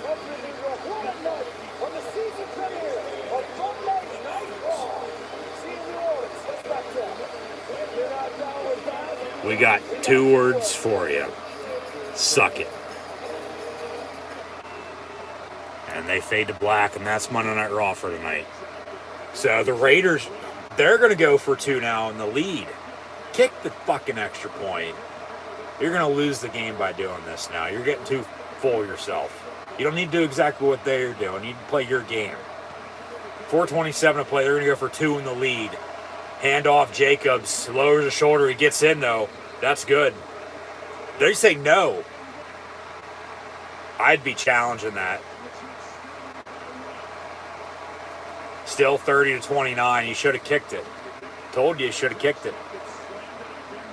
See if he got in here on a replay. Handoff, fake the throw. Knees down, he's not in. Yeah, that's a good call. He didn't get in. Why do you want to do that? No. He didn't even get in anyway, even if his knee wasn't down. Just stupid. Now you need a field goal. So, I mean, I don't mind rolling the dice, but in a situation like that, you kick it. You just gave them more momentum. So 30-29 Chiefs with 4:27 to play, and they're getting the ball back after the Raiders score, but go for 2 and don't get it. So some stats.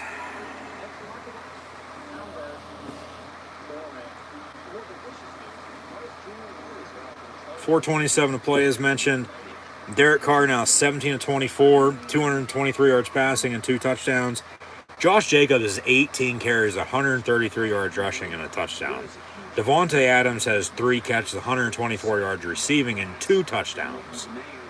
Both from long distance, 58 and then that last one.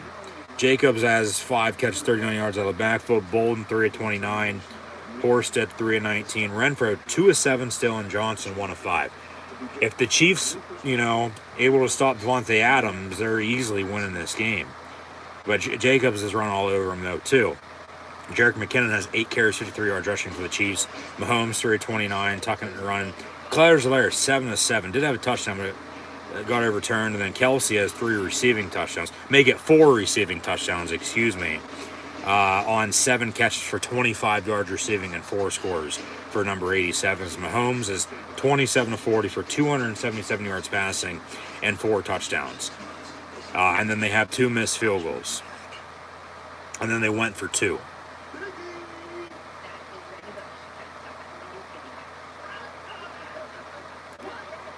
Marquez Valdez-Scantling has 6 catches, 90 yards. Hardman, 4-73. Juju, 3-33. Kelsey, as mentioned, 7 catches, 25 yards, and 4 scores. Clyde-Helaire has 3 catches, 20 yards on the backfield. McKinnon, 2-19. Watson has a catch for 10 yards. Noah Gray, a catch for 7 yards. But back to college football, what happened this past weekend. We just went over the top 25. Also this past weekend, Florida beat Missouri 24-17. Bob Wills is still the king as the Longhorns of Texas hook 'em, shut out the Oklahoma Sooners in the Red River rivalry 49-0. Purdue 31-29 win at Maryland. 34-17 Louisville at Virginia. Eastern Michigan beat Western Michigan 45-23. Buffalo 38-7 at Bowling Green. Ohio put up 55 against Akron and 55-34 win. Georgia State beat Georgia Southern by 8, 41-33. Liberty 42-24 win at UMass. Wisconsin in their first game without Paul Chryst, as Jim Leonard is the interim head coach, and I think he will get the full-time job at the end of the year. 42-7 win against Northwestern. Pitt beat Virginia Tech 45-29. Tulane 24-9 win against East Carolina. Navy 53-20 win against Tulsa. Ball State beat Central Michigan by a point, 17-16. 20-point win, though, for Toledo at Northern Illinois, 52-32. Miami, Ohio, won by 3, 27-24. And then we'll get into everything else here momentarily if we have to stay on until this game's over with. Finishing up a recap and then preview next week. We will. Of course, just once again, thanks for tuning in and listening. Raw's over with. Good show. Game coming down to the wire. Been a good game. 30-29. Chiefs with the ball, under 4 to play. Second down. Up 30-29 against the Raiders. They should have kicked it. They went for 2 and didn't get it, though. from the 39, 2nd and 2 in the 41. You want to, work clock, make the Raiders call their timeouts, pick up, some first downs, and make sure they don't touch the ball. And if you can, score, of course. But you kick a field goal, you go up 4, they still need a touchdown, to win. And then Josh McDaniels, he'll say, well, thought it was the right decision, to go for 2 in the win when we should have kicked it, looking back on it. Like, got caught up in the moment and was doing what they did. You play your game, not their game. And they kick the extra point. It's a tie game right now. And then a field goal wins it for the Chiefs. Touchdown, gives them a 7-point touchdown lead. And then pressure's on the Raiders still anyway with, timeouts or no timeouts and little to no time left. But the Chiefs, Sky Moore for 7 yards, 2nd down and 3, 2:45 and counting play. Like I said, there's a whistle, maybe a timeout by the Raiders. They're going to have to start calling their timeouts here if they want to get the ball back. Going to have to stop them to begin with, but then clock's rolling. They'll have to snap it once more here before the 2-minute mark. Timeout Raiders in the meantime with 2:35. They might add some time back on the clock there, but they're going to have to start calling timeouts. Hope they get the ball back with, either right around 2 minutes to play, whether that's above or below. We'll see. Commercial break, though, in the meantime. So 30-29 Chiefs. Their ball, 2nd down and 3. Also, this past week, UAB beat Middle Tennessee State 41-14.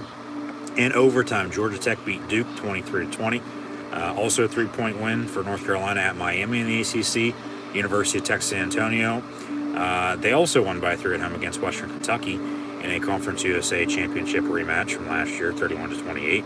Utah State 34-27 win against Air Force. Wyoming 27-14 against New Mexico. James Madison 42-21 at Arkansas State. App State, though, lost at Texas State 36-24 against the Bobcats. Troy 27-10 win at home against Southern Miss. UConn have won the Huskies 2 in a row, beating the Panthers of FIU, Florida National 33-12. Louisiana Tech 41-31 at home against UTEP. Had Illinois defeat Iowa at home in the Big Ten West in an old school smash mouth defensive showdown. Brett Bielema, INI, the Fighting Illini, defeat his alma mater of the Iowa Hawkeyes 9-6. As Iowa, a month and a half in, they still don't have an offense, it seems like. I'm not saying Kirk Ferentz is fighting for his job, but I think he's going to have a decision to make with his son as his offensive coordinator moving forward. But Illinois, they play Minnesota this week. Could be a potential matchup between whoever wins the Big Ten West to get the Indy for the Big Ten title game. I've been telling everybody about Bielema in the Big Ten. Getting back to it at Illinois. Give them some time. They're going to win some football games. And they're 5-1. They should be 6-0. They lost at Indiana on a Friday night last month. Or else they would be 6-0. And they're ranked for the first time now since 2011. So good for them. 9-6 win against Iowa. Coastal Carolina beat Louisiana Monroe 28-21. Boise 40-20 win on the blue turf against Fresno State. And then San Diego State game-winning field goal against Hawaii 16-14. And then Oregon State came back and won at Stanford on the farm as they won down on the farm 28-27, some Pac-12 after dark. Week 7 college football. We'll preview all of that after this game goes final. Another timeout by the Raiders. Got a 3rd down coming up for the Chiefs. Up 30-29. We got college football this Wednesday, got college football this Thursday, and once again college football this Friday, plus a full slate on Saturday. Those games on those very days: Louisiana Lafayette at Marshall Wednesday night. Baylor heads to West Virginia in the Big 12. So we'll see what country roads they take to Morgantown to look to end their losing streak. Baylor at West Virginia, Temple at UCF as well. And then on Friday, Navy, SMU, and the University of Texas San Antonio and Florida International. And then we'll get to Saturday's games here in a minute. Of course, baseball playoffs are underway. Got the wild card round over with. The DS starts tomorrow, the divisional series, followed by the CS, the championship series. Hockey's starting tomorrow, basketball next week. Thick of it for football season. But NASCAR has got about a month left. Of course, wrestling all year. Raiders with a timeout as the Chiefs threw for whatever fucking reason on 3rd and 3. They now have to punt, and the Raiders are getting the ball back down 1 with 2.5 to play and 1 timeout. So they got 2 timeouts basically with 2:29, 1 timeout, and 2-minute warning. They have to drive 95 yards though for a touchdown. A field goal will win it though for them. Here tonight on Monday Night Football, down 1. When if they would have went for 2, they'd be tied, and field goal definitely wins it. They miss the field goal, well, they lose, rather than if they miss the field goal, if they even get field goal range, they tie, go to overtime, play on. But Derek Carr, from the 7-yard line, will start out 1st and 10. Timeout, 2:29 to play, plus 2-minute warning. Needing a field goal to win it. And you know what we haven't had tonight? That's a turnover. Whatever you do, don't turn the damn ball over. Get Josh Jacobs and Devontae Adams the ball. They'll hand off on a draw. And he gets the 15 for about 8, 2nd and 2. And there's reports that they wanted to get rid of Josh Jacobs. Hell, he's, along with Devontae Adams, been their best player tonight, let alone all season. Somebody needs to step up for the Raiders on this drive, though. And Darren Waller's out. I would think it would be him. Maybe it's going to be Hunter Renfrow. Another draw. And to the 23, he goes 1st down, Raiders. A little slow to get up, but we hit the 2-minute warning. So 1st and 10, Raiders. They get 16 yards on 2 plays. And they got 1 timeout with this 2-minute warning now. So 1st and 10, field goal wins it for the Raiders on Monday Night Football. 2 minutes to play. And then once we hit a final score here, we'll actually, I was going to say, try to get in as much as we can for college football this week for a preview. As we have 1, 2,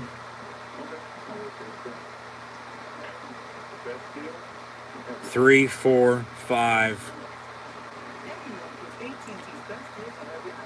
6 top 25 games with 2 of those in the top 10. 2 of those, or 3 of those in the top 15.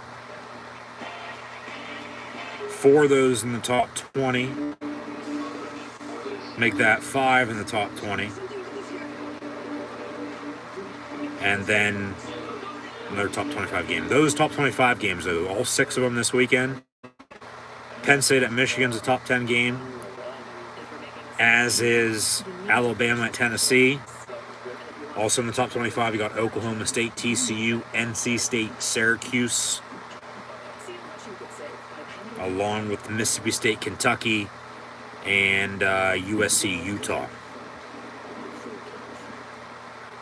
Got a midnight kick from the islands with Nevada and Hawaii.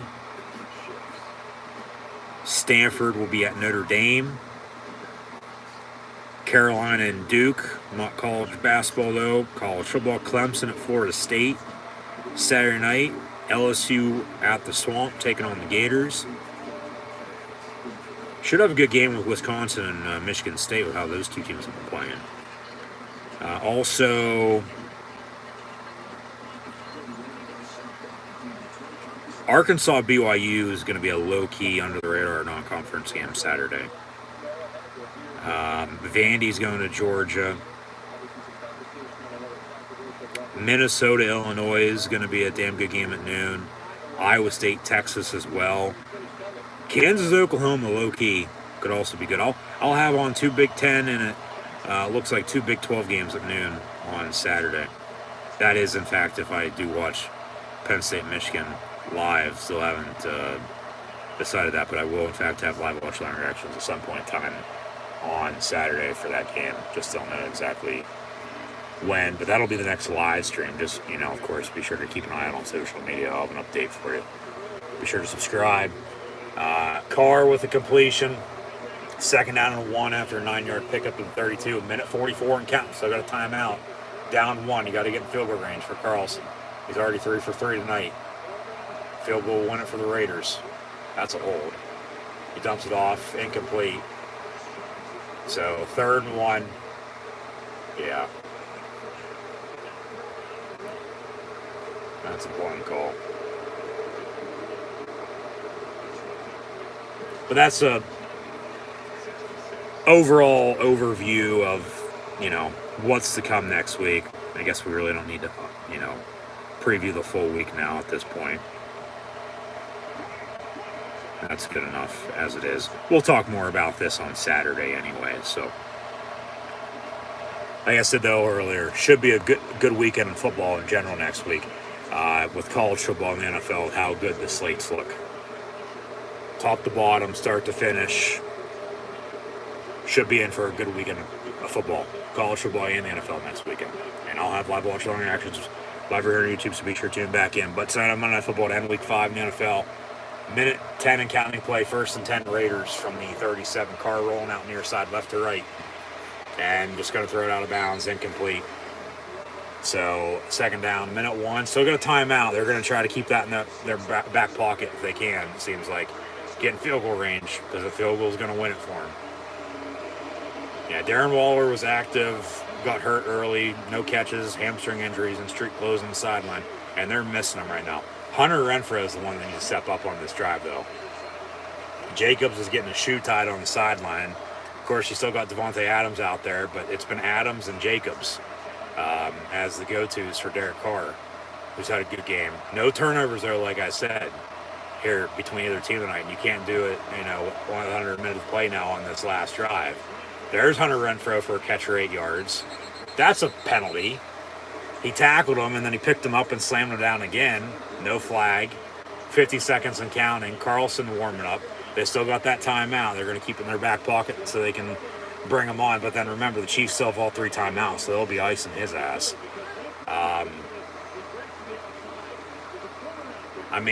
Why not take a deep shot? Go back to Adams. 3rd time's a charm. You've already hit him twice for 2 deep balls. Actually, Raiders call their 3rd and final timeout right there. So they got a 3rd and 1 with 51 seconds. So, 51 seconds and no timeouts. All right. You got to convert, and then you got to get up there and clock it, spike it, get the hell out of bounds, too, if need be, to sideline your friend in this situation. Trips top of your screen, but, 3rd time's a charm going to Adams deep. You've already hit with him twice for touchdowns, but 3rd time might be a charm for the Chiefs. Maybe they pick him off on that. They go to Adams deep near side, makes the catch, and inside the 40 down to the 38, they say catch. Let's see a replay. 47 seconds, clock's going to stop. He was in motion near side and then just pushed his defender away, and then, nice catch by Devontae Adams. That's a catch. That's easily a catch. That's easily a catch because he toe tapped his left foot as he caught it, and then the right's in bounds. But then once he did fully catch it and control it, the left foot's out of bounds. Right there, he toe tapped it and then caught it, and then he goes out of bounds. That's a catch. That's going to be hard to overturn. After 2 minutes, of course, all reviews come from up above, no challenges. That's a catch. They call it a catch on the field. They have to find an indisputable evidence of returns. They're not going to have that. That's a catch. That's 1st down Raiders. And they're in field goal range now, the 38-yard line for Carlson. It would be a deep field goal.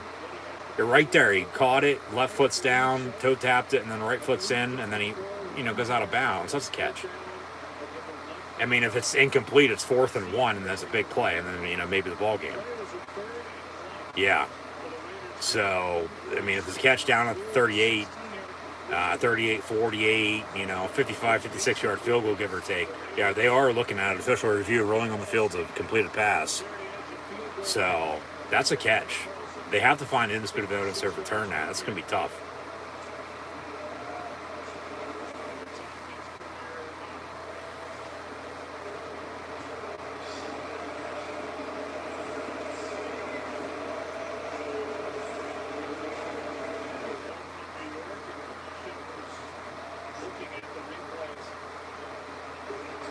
Yeah, if they overturn it, it's 4th and 1. And if they don't overturn it, just get ready for the boos from this crowd.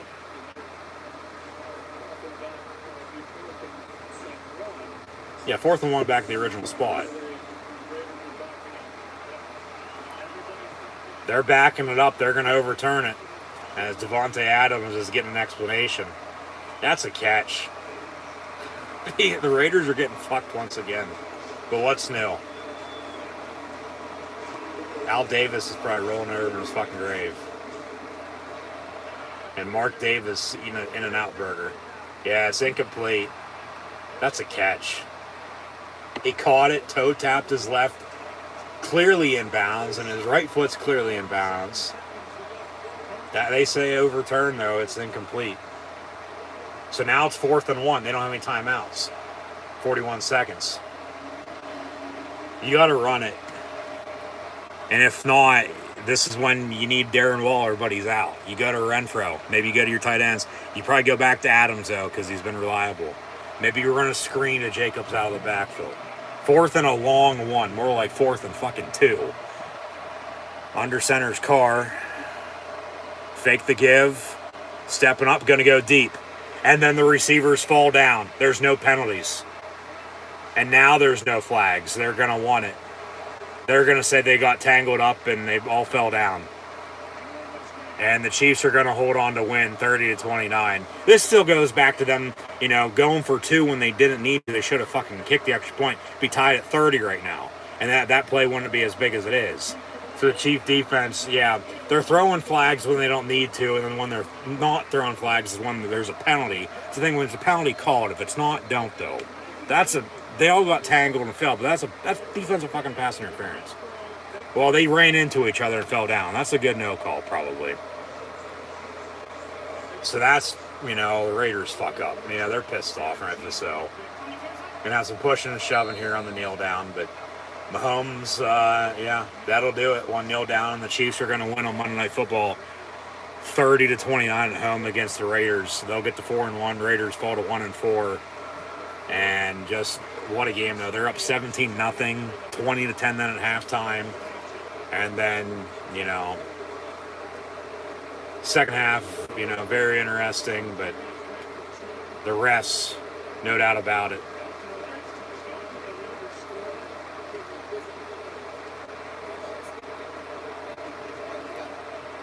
The refs they got to get their head on straight.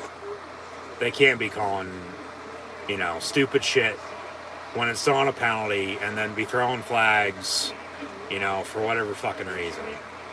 Like, no.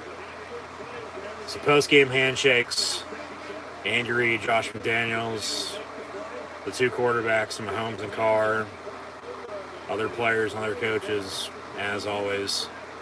The Raiders' 4th loss by 6 points or fewer this year. So they're in every fucking game.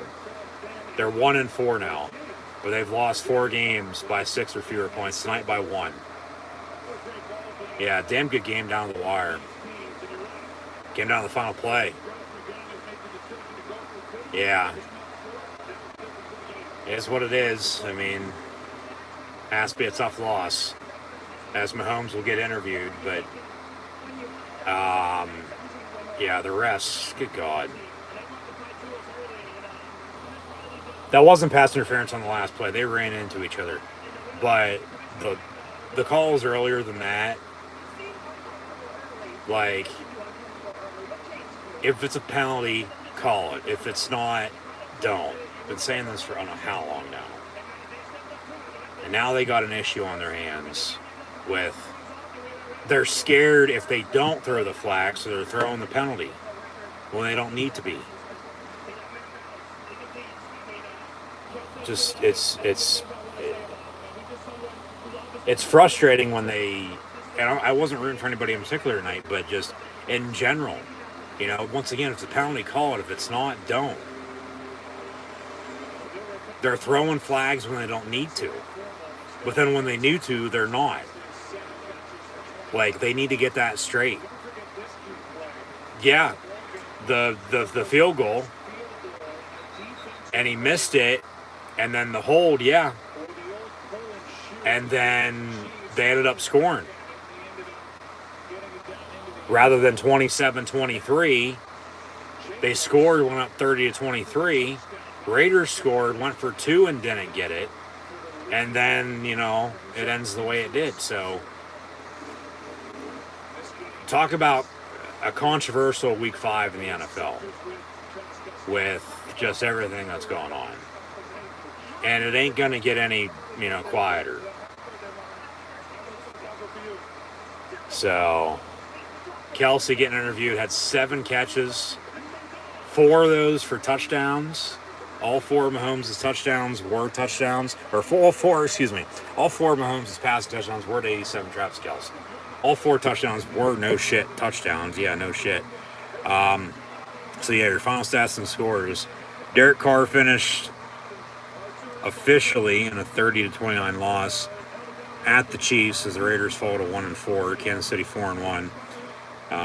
Chiefs hosting the Bills next Sunday. I'll have live watch along reactions to that live right here on YouTube.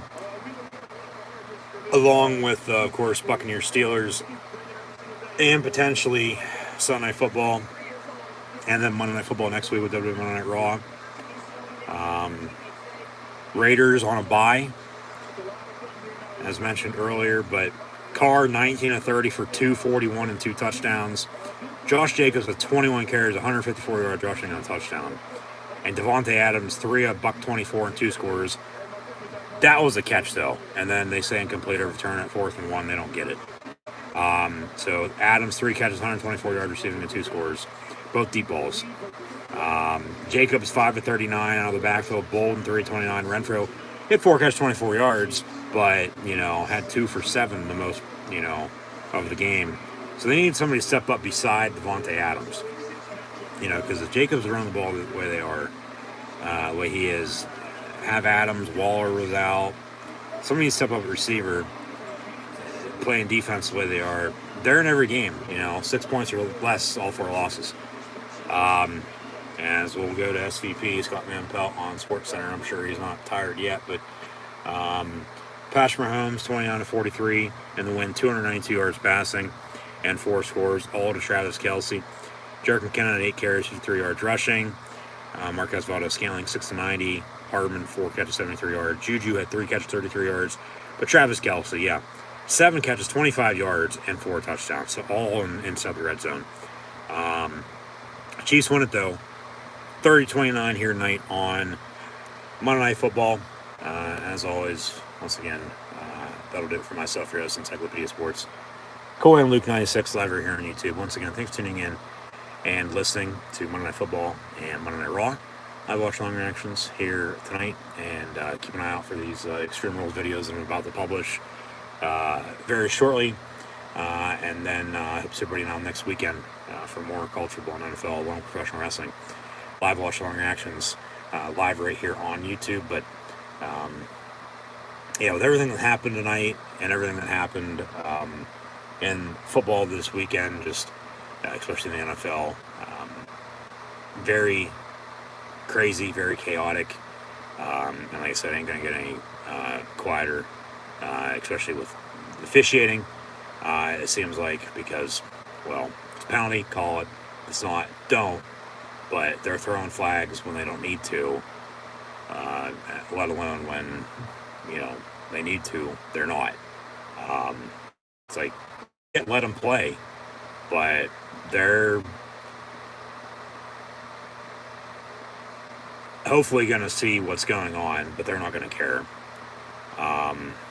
We'll see if anything gets changed about it or not, which I doubt. It seems like they're, just getting pressured. They're scared on, if they don't call it, well, we told you to call it and then you didn't. But then you call it when you shouldn't have. Like, it's a two-way fucking street. Like, it goes both ways. Like, it's harder than it looks. I get that much. But still, man, like, coach, players play. Sometimes the ref, more times than not, try to control the game. But,